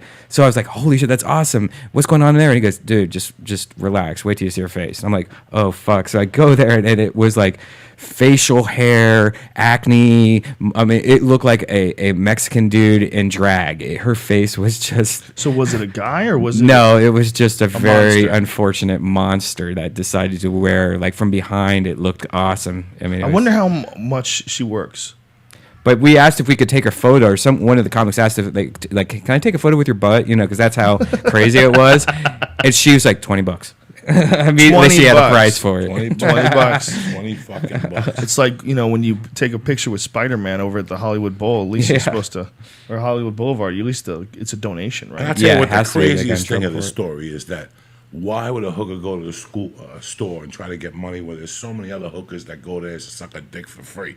Yeah. Like a hooker don't Well, no, stand they're a just using chance. the view of the sunset, so who to stalk, or to kind of sell themselves without being on the corner. You know what I mean? People walk by the store and be like, "Oh, look at that girl." There's a Fucking crazy. There was so It's many pretty girls that funny. would just walk in that were willing to suck dick. You just had to fucking pull back the artichoke and fucking find out that you just needed the clouds to part to see the true color of the skies. There's something about that Something about that Sunset fucking Strip. place that crazy Yeah. women went to the store. They go in there. Well, drunk. anywhere, I mean, that'll happen at the Viper Room. That'll happen at the House of Blues. That whole area Yeah. is just nuts. That like whole Vegas. area. It's like Vegas, Yeah, kind it's of. very It's Vegas-like. amazing when a woman comes and she moves to LA and she doesn't really know how the things that could happen. Yeah. The things that could happen to a woman. I'm a producer. I want to take you out to lunch. Next thing you know, you're getting fucked by 8 fucking Arabs. Arabs? Whatever the fuck they From are. Apple. Arabs, whatever. It's just so weird the chances are when you're a woman. Like, you don't fucking know, Yeah, you could get lucky and wind up being Brooke Burke and being on Dancing with the Stars and making Yeah, millions right and around. smiling. Or, yeah, you could Suck one dick. wind up. with a bad fucking guy that tells you to Yep. produce. Next thing you know, you have a kid. You leave Yep. here. It's just Yep. amazing. And the same Yeah. thing, It's amazing, the fucking crapshoot, man. For a woman, it's way hard, especially a woman trying to be a hot chick, like trying to be a professional hot chick, trying to be an actress or something like that. Like so many of them, man. The volume, the numbers. For every gig that there is, the number of pretty girls that are driving in on buses and especially now with the economy sucking, how many of them are like, look, there's nothing here for me. I'm just going to give it a chance. Just getting that bus and flying off to Hollywood. Woo! It's fucking amazing. Yeah. It's Well, just you and I have amazing. been here for so long now. We've kind of seen how weird it is to watch people You ever arrive. get Facebook from girls that you're like, oh my God, what the fuck happened to you? 6 years ago, you were sucking 20 dicks behind the store, and now you're a mom in Florida. Yeah, a Like, mom that's in what I get Florida. now. Like, that's Yep. what I get. Like, hey, Joey, I don't know if you remember me. And you look at the picture on Facebook, you're like, oh my God, she's got like a crib. And They always look a so husband much with red older hair than and you too. You know, glasses. they always look way more beat than. They're not you're living like, what that the porn star fuck pimp happened? lifestyle you are. What You relax all the fuck time. happened? You know, you see him, and then I have they 17 turn, steps so far today. But that dare you. comedy store, I ran into so many crazy fucking women, and when they come Men with too, a man. dream, Men, Oh, women, yeah. everything. That store was it was an attractor, and it still is an attractor of crazy But people. when a Yeah. woman comes up to you and says, "Can I talk to you for a second? You know, how do you get funny?" And you know, I just want to be funny, and they won't give me spots. What do I have to do to get spots here? That's the magic answer. When they just say that to you, what do I need to do to get spots? And you like try to beat around the bush. Well, you could write jokes. You could go to a stand-up class, or you could suck my dick. You know what I'm saying? Like, you got three options. Is that what you said? Oh my God, it's amazing. Well, you had how that many- one girl you talked about in the podcast, who podcast. said a message, with said the- a letter Oh, about she how said- you broke her. Oh, broke her. And I didn't mean to break her. She was always willing to suck my dick. So what am I going to... I remember her sucking my dick with dirty fingernails one night. And me going, this is terrible. Like this, in that little bathroom, the cubicle on the second floor. Remember the one by the phone where you answer the Yeah, phone? totally. Like, how many fucking blowjobs did you get in there from women that just said, if you suck my dick, will you put me on the Belly Room show with you next week? Yeah, call me. And they'll just suck your dick for a fucking spot. Like in the Belly Room, like if fucking, you know, Steven Soderbergh is gonna fucking show up to the fucking comedy Well, if they store only that knew night. about Mike Young's just Yeah, telling you to have a you know- showcase Hey, move. playa. It's just What up, player? it's just fucking amazing how women would fall. I started going to an acting class, and you book something, and a girl sees you in acting class. Oh my God, they're all over you outside. Like, what do we need to do? What do we need? You need to start sucking my dick or show me your pussy or something. You know how many fucking victims I had that were confused from acting class? I remember when Why I was- acting class dog, confused you? Bro, when I was 415 pounds, like in 98, I had this 21-year-old that let me come over and fuck her in the ass. And I would fuck her in the ass and feel guilty. Like, when is she going to realize I'm a fat, disgusting slob? This chick was like, I seen you on Law and Order SUV, taking the garbage out. Let me suck your dick. Really? I'm a fucking co-star. You know what I'm saying? You got to hold out for the big fucking stars. She was sucking co-star dick. What is wrong with you? What is wrong with you? I got 1,200 for the fucking day, and you're sucking my dick like I'm some star. I mean, she was serious. She was Didn't like, you know, you have some girl that you were getting in your acting class that was also huh? someone else? Someone was taking care of her. I don't know if you can say the guy's name. Oh, yeah, the black girl. Yeah. Yeah, we'll say it. I don't give a fuck. De Niro. De Niro's got like these black chicks that he takes right from like South Florida. You ever go to Florida? Those black chicks are raw. Like, go to Orlando Airport. Those black chicks are raw. I get mine from Pompano. They have no fucking afro sheen. Their hair just goes up like Joan Armatrading. They got fucking tattoos. They're a little heavy. This girl that De Niro had, he fixed her up. He gave her fake tits. He took away all her tattoos. He gave her the real hair. He bought that horse hair, so she had her shit. And he put her up in a fucking thing with Shaq lived. And that's how we got to talk. Like, I'm like, what made you move? Like, you know, sometimes in acting class, they're like, well, you want to meet at a coffee shop to do scenes? Or they either come to your house or you go to their house. And one day she said, you want to come to my house? I live in the Wilshire District. Okay, I didn't even know what the Wilshire District is. I just started driving. And all of a sudden I pull up and there's a doorman. And what the fuck does this bitch do? And after a while one day, she goes, my boyfriend's De Niro. Look at his sleep apnea machine. But she was telling me the whole story, that she wouldn't see him. That he would just call her on Friday and go, get that black ass washed. Papa's coming for dinner. And it was all over the shop. You know, How many of those do you think he has? She said she knew she wasn't the only one.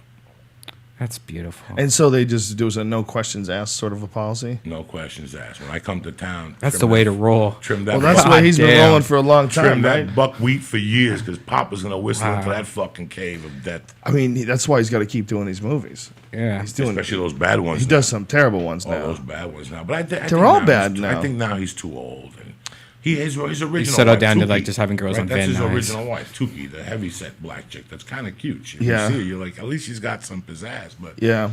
you know, he had a couple freaks that he had out there, and why not? I haven't seen a movie of his that was good in a while.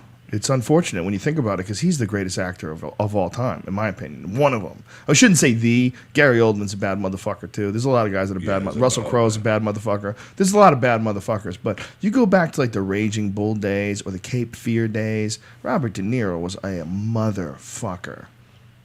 He was amazing, man. And he was the first guy that really would like change his body. Like he gained a fuckload of weight for Raging Bull. Remember? He got in super good shape as a boxer, and then he gained a lot of weight to play Ray LaMotta in the later years. That was a fucking amazing Taxi performance. Driver's a great Amazing fucking movie. performance. He did some. If you see him in Taxi Driver, that one scene where he goes to get Christopher Walken, Yeah. and it's his turn, and the guy smacks him, and he smacks the guy back because you know you're gonna die. Don't smack Yeah. me, bitch. I'm gonna die anyway. Yeah, I mean, don't how even good- think of putting your How hands good was on he me. in Goodfellas? Huh? How good was he in Goodfellas? He was fucking amazing. Come on. How man. good was he in Godfather 2 in the Oh, beginning? yeah, All that amazing. Italian, you're a friend of Hey, mine, yeah. and all that shit. And when Forget you see about him, it. he became like you're Yeah. like that could be a young Yeah. Marlon Brando. Yeah. He really fucking had it down. He was, bro. That's one of my favorite movies of all. Godfather 2 is one of the most beautiful fucking. The guy who stole that movie from me is that fucking guinea fuck, Five Angels. The guy that no manjada in Las Vegas, I don't manjada in Miami with Hyman Roth. That guy that was fucking crazy, that would always say shit to Pacino. He was the one that Duval made him commit suicide. Remember, he went to see him in yeah. the jail, and he goes, Oh, you know, yeah. at the end, the Romans, they have a party, and then they slit their fucking wrists. Yeah. And that movie is a beautiful movie. When they go to Cuba, and he tells them, hey, I seen something really interesting today. I seen a rebel blow up. And he goes, what does that tell you? He goes, a soldier gets paid to fight. A rebel does it for free. I don't like it. I'm not going to. Watch the movie again, Joe Rogan. I haven't seen that movie. Watch in a the long fucking time. movie again. I need to I see had that it on movie. DVR, and I watched it about a month ago, and I was blown away. Never seen it. It starts. Really? Listen, Yeah, it I starts told you out. that. This is how brilliant. It starts out where the mother goes to the Don in Sicily and says, "You killed my husband. You killed my son. Spare him. He's fucking retarded." Yeah, Remember? you don't like it because so many people like it. Is that one of those No, things? no, Yeah, I don't like it Meatheads? because people are wearing God or good. What is it called again? Godfather. Godfather, like Godfather 2 is a posters in their beautiful house, film. and they only talk about it. It's like, dude, that movie came out like 20 years ago, and you're still talking. about No, it. it's a great fucking. It's movie. still a You great know, movie. I know, I get it, but I mean, know what that's you're like saying, me. though. But it just he drives me kills- crazy. swears on you. Remember that he goes no, and he shoots the mother in front of. I don't remember this, He but you're shoots the giving mother. spoilers like a motherfucker. Look at Oh, you. bro, he shoots the mother. Then he goes to Ellis Island. He's alone in this world.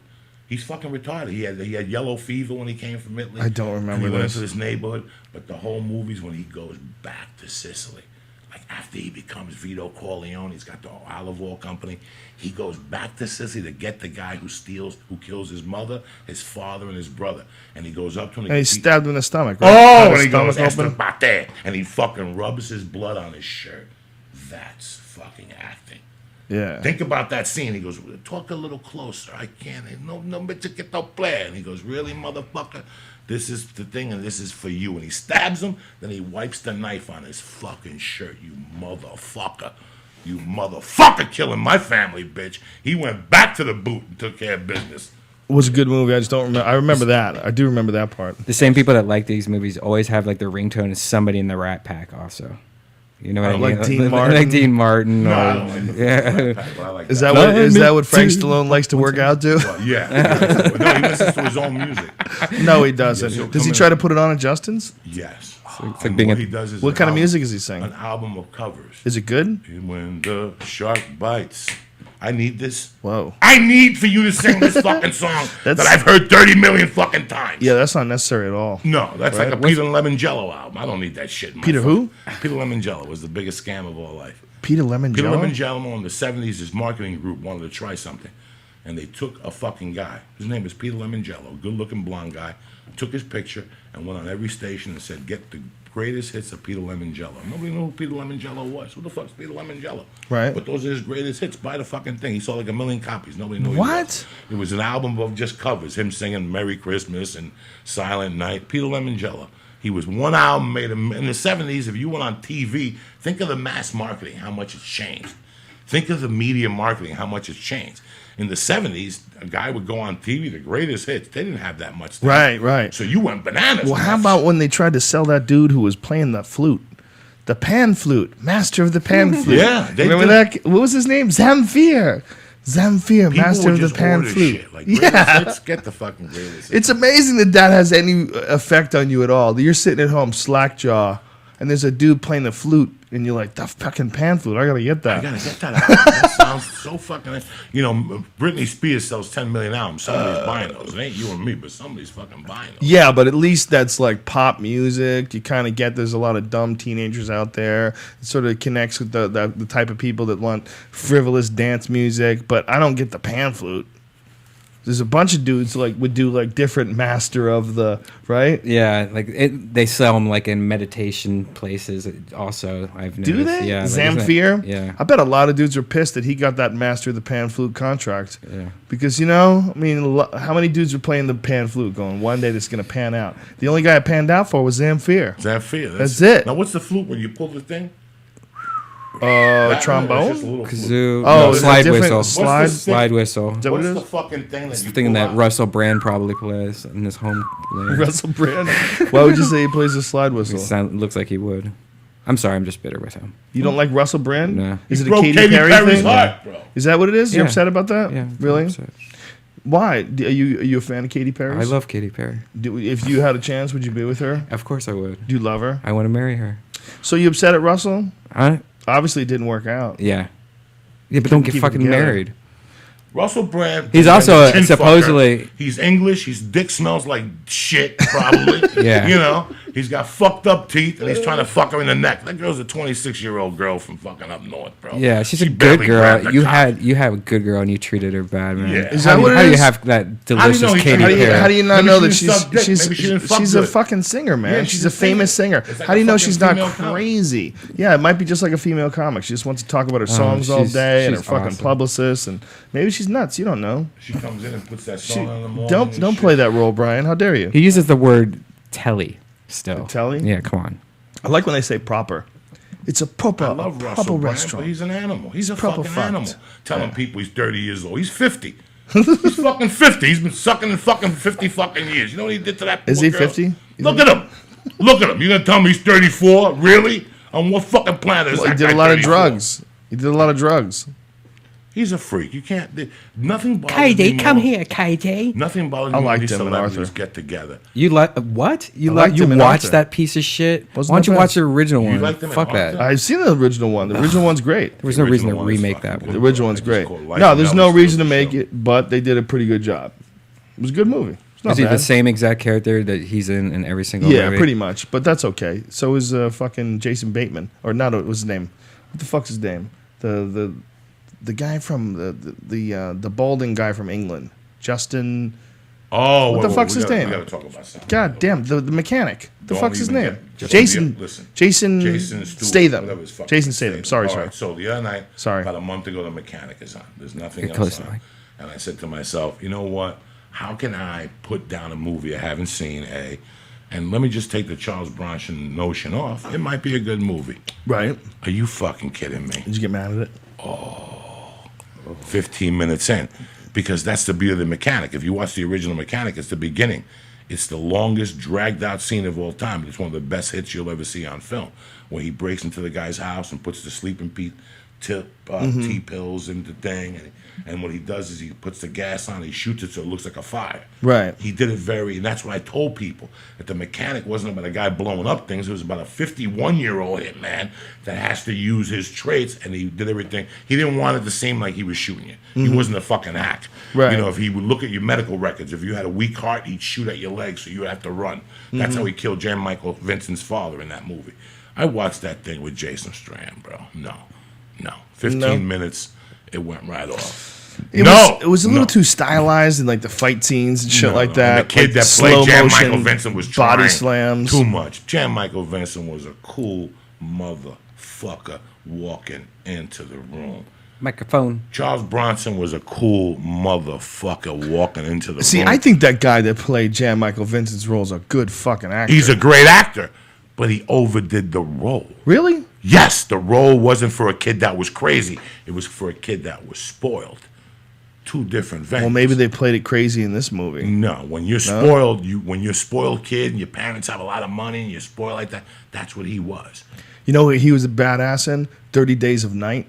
He put that same guy that played the Jan Michael Vincent I bet character. he is great in other movies. Fuck, but he's that's good not in the that fucking movie, mechanic, man. He's though. a good actor. I don't man. want them remaking Charles Bronson movies no more. You Yeah, can't cover the I spread. know. No matter what you do, it's like you don't have to remake the movie, man. Can't How about cover just the make fucking another spread. movie about a Yeah, hitman? Why about can't a hitman. Why? Don't- Yeah, why don't can't you call make it another the movie mechanic. about a hitman and just call it That something guy's else? rolling in his fucking Yeah. grave. He worked hard to be a scumbag, and all of a sudden this guy comes with his pretty face and his shaved head, and all of a sudden he's fucking shooting people by him. Fuck you. Fuck you. Fuck you. I don't want to Fuck see you. that nonsense. What's up, Joe Rogan? What's up, Joe Chicago Diaz? this week. Chicago.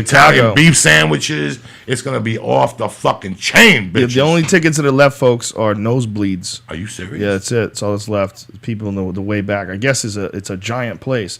It's like 3,200 people or something People like that. driving It's from huge. Detroit. People driving from Canada. We're gonna have some fucking fun. We're selling. We made posters too. Mike Maxwell. They're badass. He's a serious He's artist. fucking man. the real deal, Mike He's the real deal. Maxwell.com. Yep. He's coming with us. MikeMaxwellArt.com is a bad motherfucker. And Mike Maxwell Art on Twitter. That's his Twitter Okay, handle. he's a and big- he's coming with us, and he's gonna sign some posters too. If you want to get your shit signed, and we'll all sign it. Okay. We'll Can I sell get it. one? Yeah, fuck yeah, dog. My brother wants one. He's crazy. We're gonna have some fun. It's a killer. The card is sick, man. There's a lot of good fights. The Bisping Chael Sonnen fight that we already talked about. Rashad Evans is gonna take on Phil Davis. That's a good fucking That's a fight. good I fight like right that there. fight a lot. That's a really interesting fucking fight. And Damian Maia is gonna take on Chris Weidman. That's a good fight. Right there, Weidman too. took that fight on short notice, but short that kid's a notice. stud wrestler who knows how to put people to sleep. You know, he put Tom Lawler to sleep with a Yes. Darce choke. Right He's a into it. killer. Yeah, He's a killer. And you know what?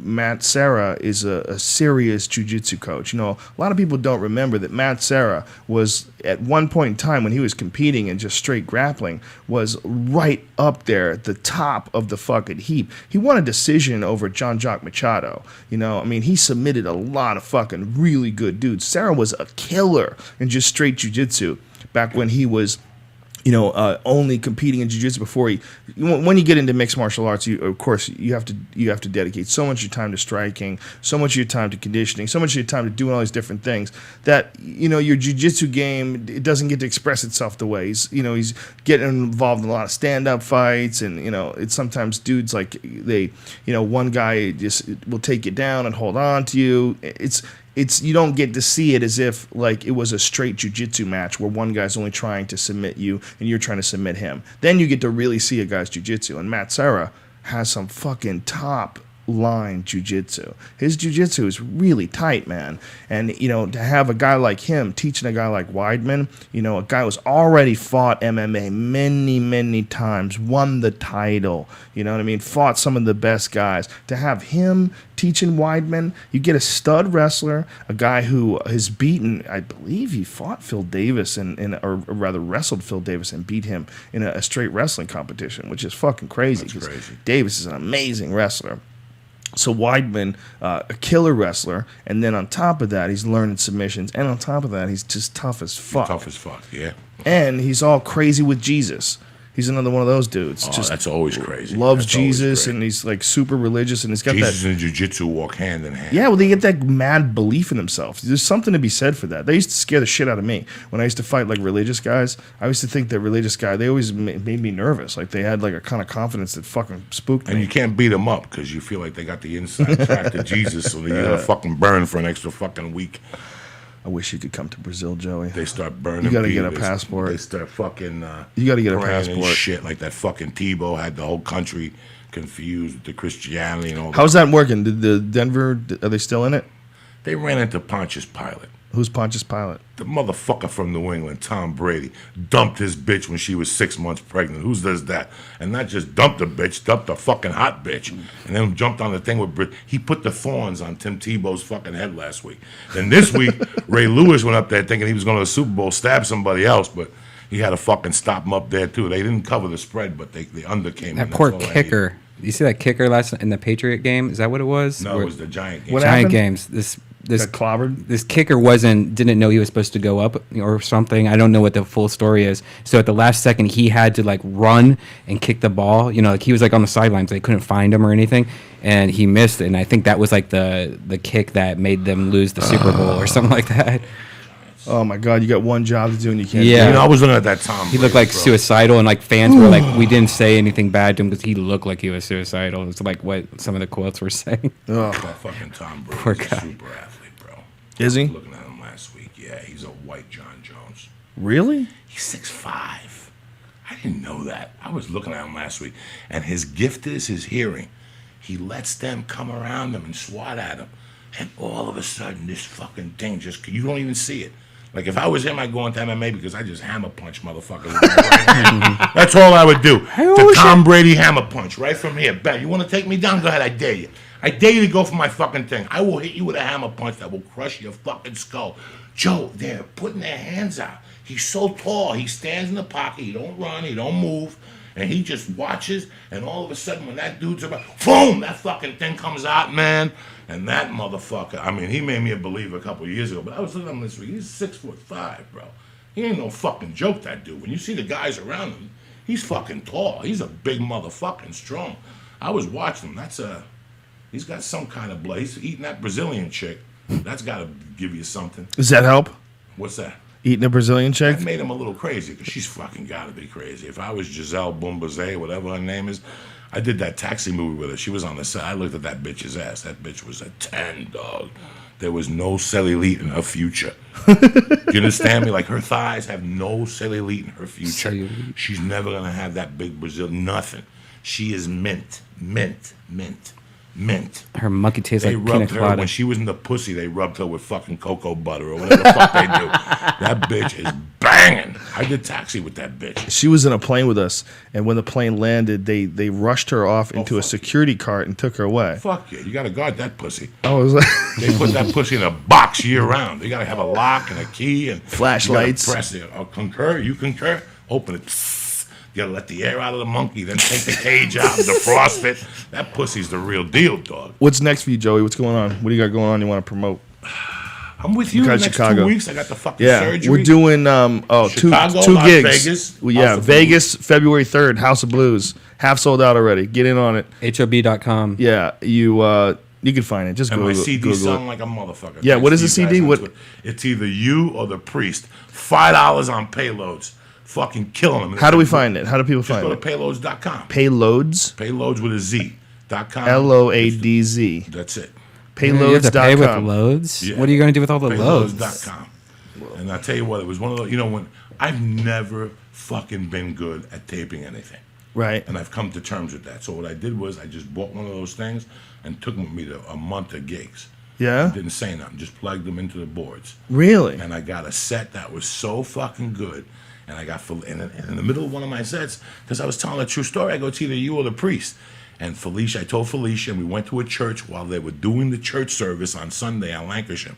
And we went up to the fucking priest thing. Look at the album cover. It says priest. I went to the confessional. And she took a picture while they were, you hear and the priest is up there, give everybody thanks and praise. It was a Catholic fucking So I said, you know what, man? People always ask me for shit.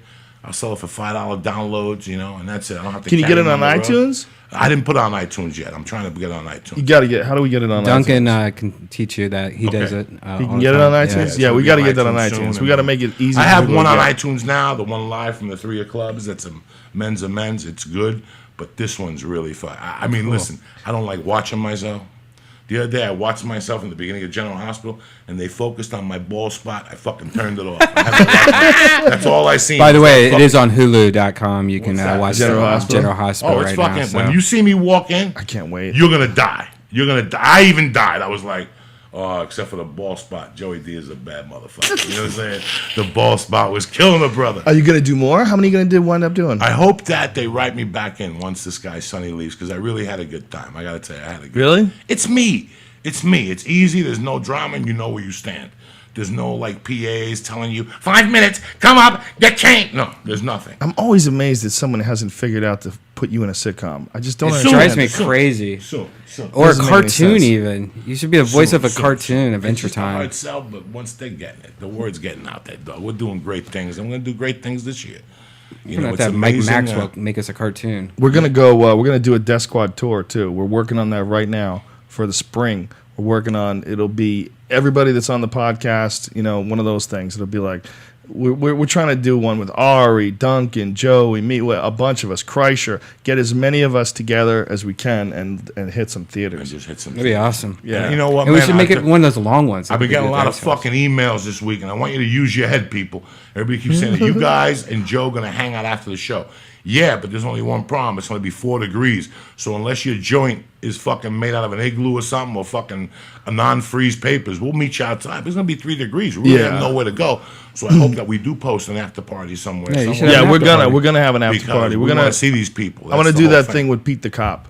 Pete the Cop offered us some club, and I'll announce it at the actual show. Beautiful, where because the it's after going to be party 20 is. degrees. We can't Yeah, hang that's out outside the like best in move. Milwaukee. Yeah, meet us We there. can't do nothing. And that's Yeah. part of the thing of seeing these We'll people. meet a lot of people though inside when we sell the posters too. So Okay, we'll yeah, find so people. it'll be cool, man. Hey, I'm before, looking forward. Before you leave, did you see that fucking cruise ship? Do you see Oh the my Italian God. cruise ship that sunk? Do you know those people? A bunch of people are dead. At least 20 people are dead. A bunch of people are missing. Or 12 people are dead. 12 people are dead. They missing. just found 2 or 3 more bodies last night. They're exploding holes in it just so they can get to more places to find them. And I think there's 15 more. Well, the missing. cruise ship company started calling up the passengers saying that they would offer them 30% off their next vacation with them. That's nice. That's a great discount code. That's at Can you least fucking $70. imagine believe that. people had to jump into the ocean to save their lives with their children? They should get free cruise for life. I Could you wouldn't go on imagine? a fucking cruise ship Ever if you again. Fucking paid me. I went on one time to the cruise to nowhere in New York, 24 hours. And I knew that shit wasn't for fucking me. It's a dog. trap. I don't like it at all. No, they got great food. They got nothing. They got fucking all you can eat, and you got to go out to the galley to smoke dope. No. Just leave me on dry fucking land. All right? I think wanna join Anthony the Navy. Cumia likes going on cruises, doesn't he? I don't know. I think he likes just going and getting hammered and going on cruises. I hate I it. don't. I can't get it. But the fucking captain, man, the captain is totally to blame. Apparently, he just drove it into the rocks. This crazy asshole, and he jumped off 4 hours before the last passenger got off. This asshole was off. He just took off. He crashed the fucking boat. Could you imagine? You spend billions of dollars on your cruise line, keeping everything maintained perfect, and some asshole drives your big And supposedly- floating bus into a rock. And supposedly it was like something that same path that he did every day for years, but he got bored and said there was one part where he just wanted to do something different because What? And so he went to a different way that you Really? yeah. Because you can Oh track my it. You can God. track the cruise on this website to see where boats go every single day. Could you imagine the audacity of a company to call you just a few days after, people lost loved ones, there's people missing still, for a company to have the audacity to call you up and say, hey, we're going to offer you 30% off your next cruise, just because we want you. And you know what? The price of that cruise that you just almost died in, we're going to fucking throw that out the window. How about that? We're going to erase that. We're going to get, they're so delusional. They think, they're so detached. They think those people are ever going to get on a fucking cruise again. Fuck that, man. That's, you got a little piece of metal that's floating over an alien world. And at any point in time, something can happen, and a hole could get punctured into that thing, and then it sinks to the bottom of that alien world where you can't live.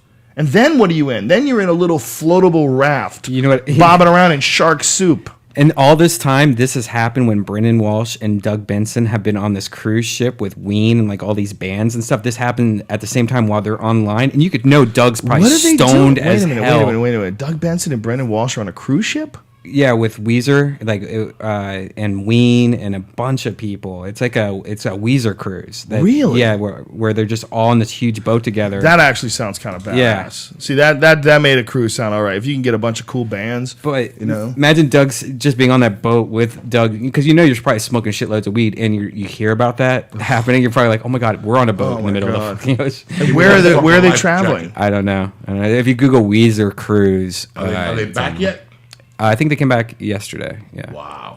All right, let's bring this shit back around the harbor, so to speak. Poor choice of words. No pun intended, quite honestly. Wonka wonka. Just slipped up. Powerful Joe Diaz. Love you, As always, motherfuckers. I love you, Always. man. See you in Chicago. It's gonna be fucking off the chain. I'm training all week. I'm ready. A pleasure hanging with you, my brother, as it's always. gonna be fucking great. We're gonna eat some Italian sausage sandwiches. You want to go to dinner with us tonight? Come to dinner with us. I gotta go down to Hollywood tonight. You got sets tonight? Yeah, You're a I fucking savage. All right, you dirty freaks. Like I said, Chicago almost sold out. There's a link on my Twitter page. You can find it somewhere on joerogan.net as well. Ticketmaster site. It's almost done. There's just the nosebleeds left. We're going to have a good fucking time, though. Good show. Duncan Trussell, Joe Diaz, and me. We're so excited to be there. I can't fucking wait. And then the next night is the UFC on Fox. I'm fucking fired up for this. And we'll be there waving at you motherfuckers. You know what I'm saying? Thank you to the Fleshlight for sponsoring our podcast. If you go to joerogan.net, click on the link for the Fleshlight, enter in the code name Rogan, you will get 15% off. Number one sex toy for men. And thank you also to Onnit.com, ONNIT.com, the makers of Alpha Brain, Shroom Tech Sport, Shroom Tech Immune, and New Mood. All of them are nootropics. All of them are essentially vitamins for your mind. Please Google nootropics. Please, please, please educate yourself on the subject before you go and buy anything. If you think about buying it, but it's too expensive, I urge you to go buy the recipe in bulk and put it together yourself. Make and it yourself. Steal our own ingredients. I welcome it. I want you people to feel happy much more than I want to make money. So if you buy any of this stuff and you don't like it, you get 100% of your money back. It's as clean as I can make it. There's no other way to be more honest about it. That's all we have for you, folks. So go to Onnit.com. Enter in the code name Rogan. Get yourself 10% off. Bitches! This Wednesday, we'll be joined by the one and only, the lovely Mr. Duncan Trussell.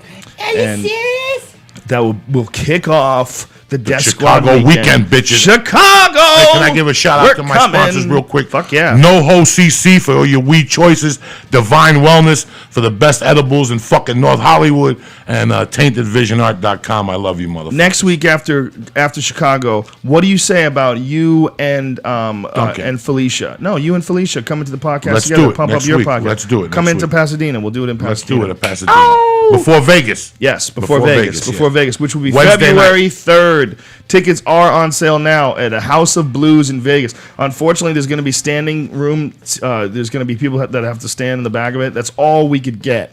I hate standing shows. I avoid them like the plague, but it was standing show or no show. We had to go with the standing had to go show. with the stand. The other place, the Mandalay Bay Theater that we always perform at, is being renovated. They're doing some crazy Michael Jackson show there, so And we don't even want to talk about Carlos Conduit yet and fucking Nick Diaz. We'll do that next week. we're gonna talk- bitches. that's My next head's week. gonna fucking blow up. Oh, that's gonna be spectacular. Red Band, I love you. We might have to do one with you and Joey for that Yeah, one, yeah, or yeah. you and Eddie, Eddie, Eddie, rather. yeah, You yeah. and Let's Eddie. do All right, everything that's next what we'll week. do next week. Next week, All right, yes. you dirty freaks, subscribe to the Death Squad on iTunes. It's number 6 right now. Yeah. And that is on the power of the Brian Callen Show, which is the most recent podcast added to the Death Squad label, and of course Ice House Chronicles, which is the second most recent and my favorite podcast of the week.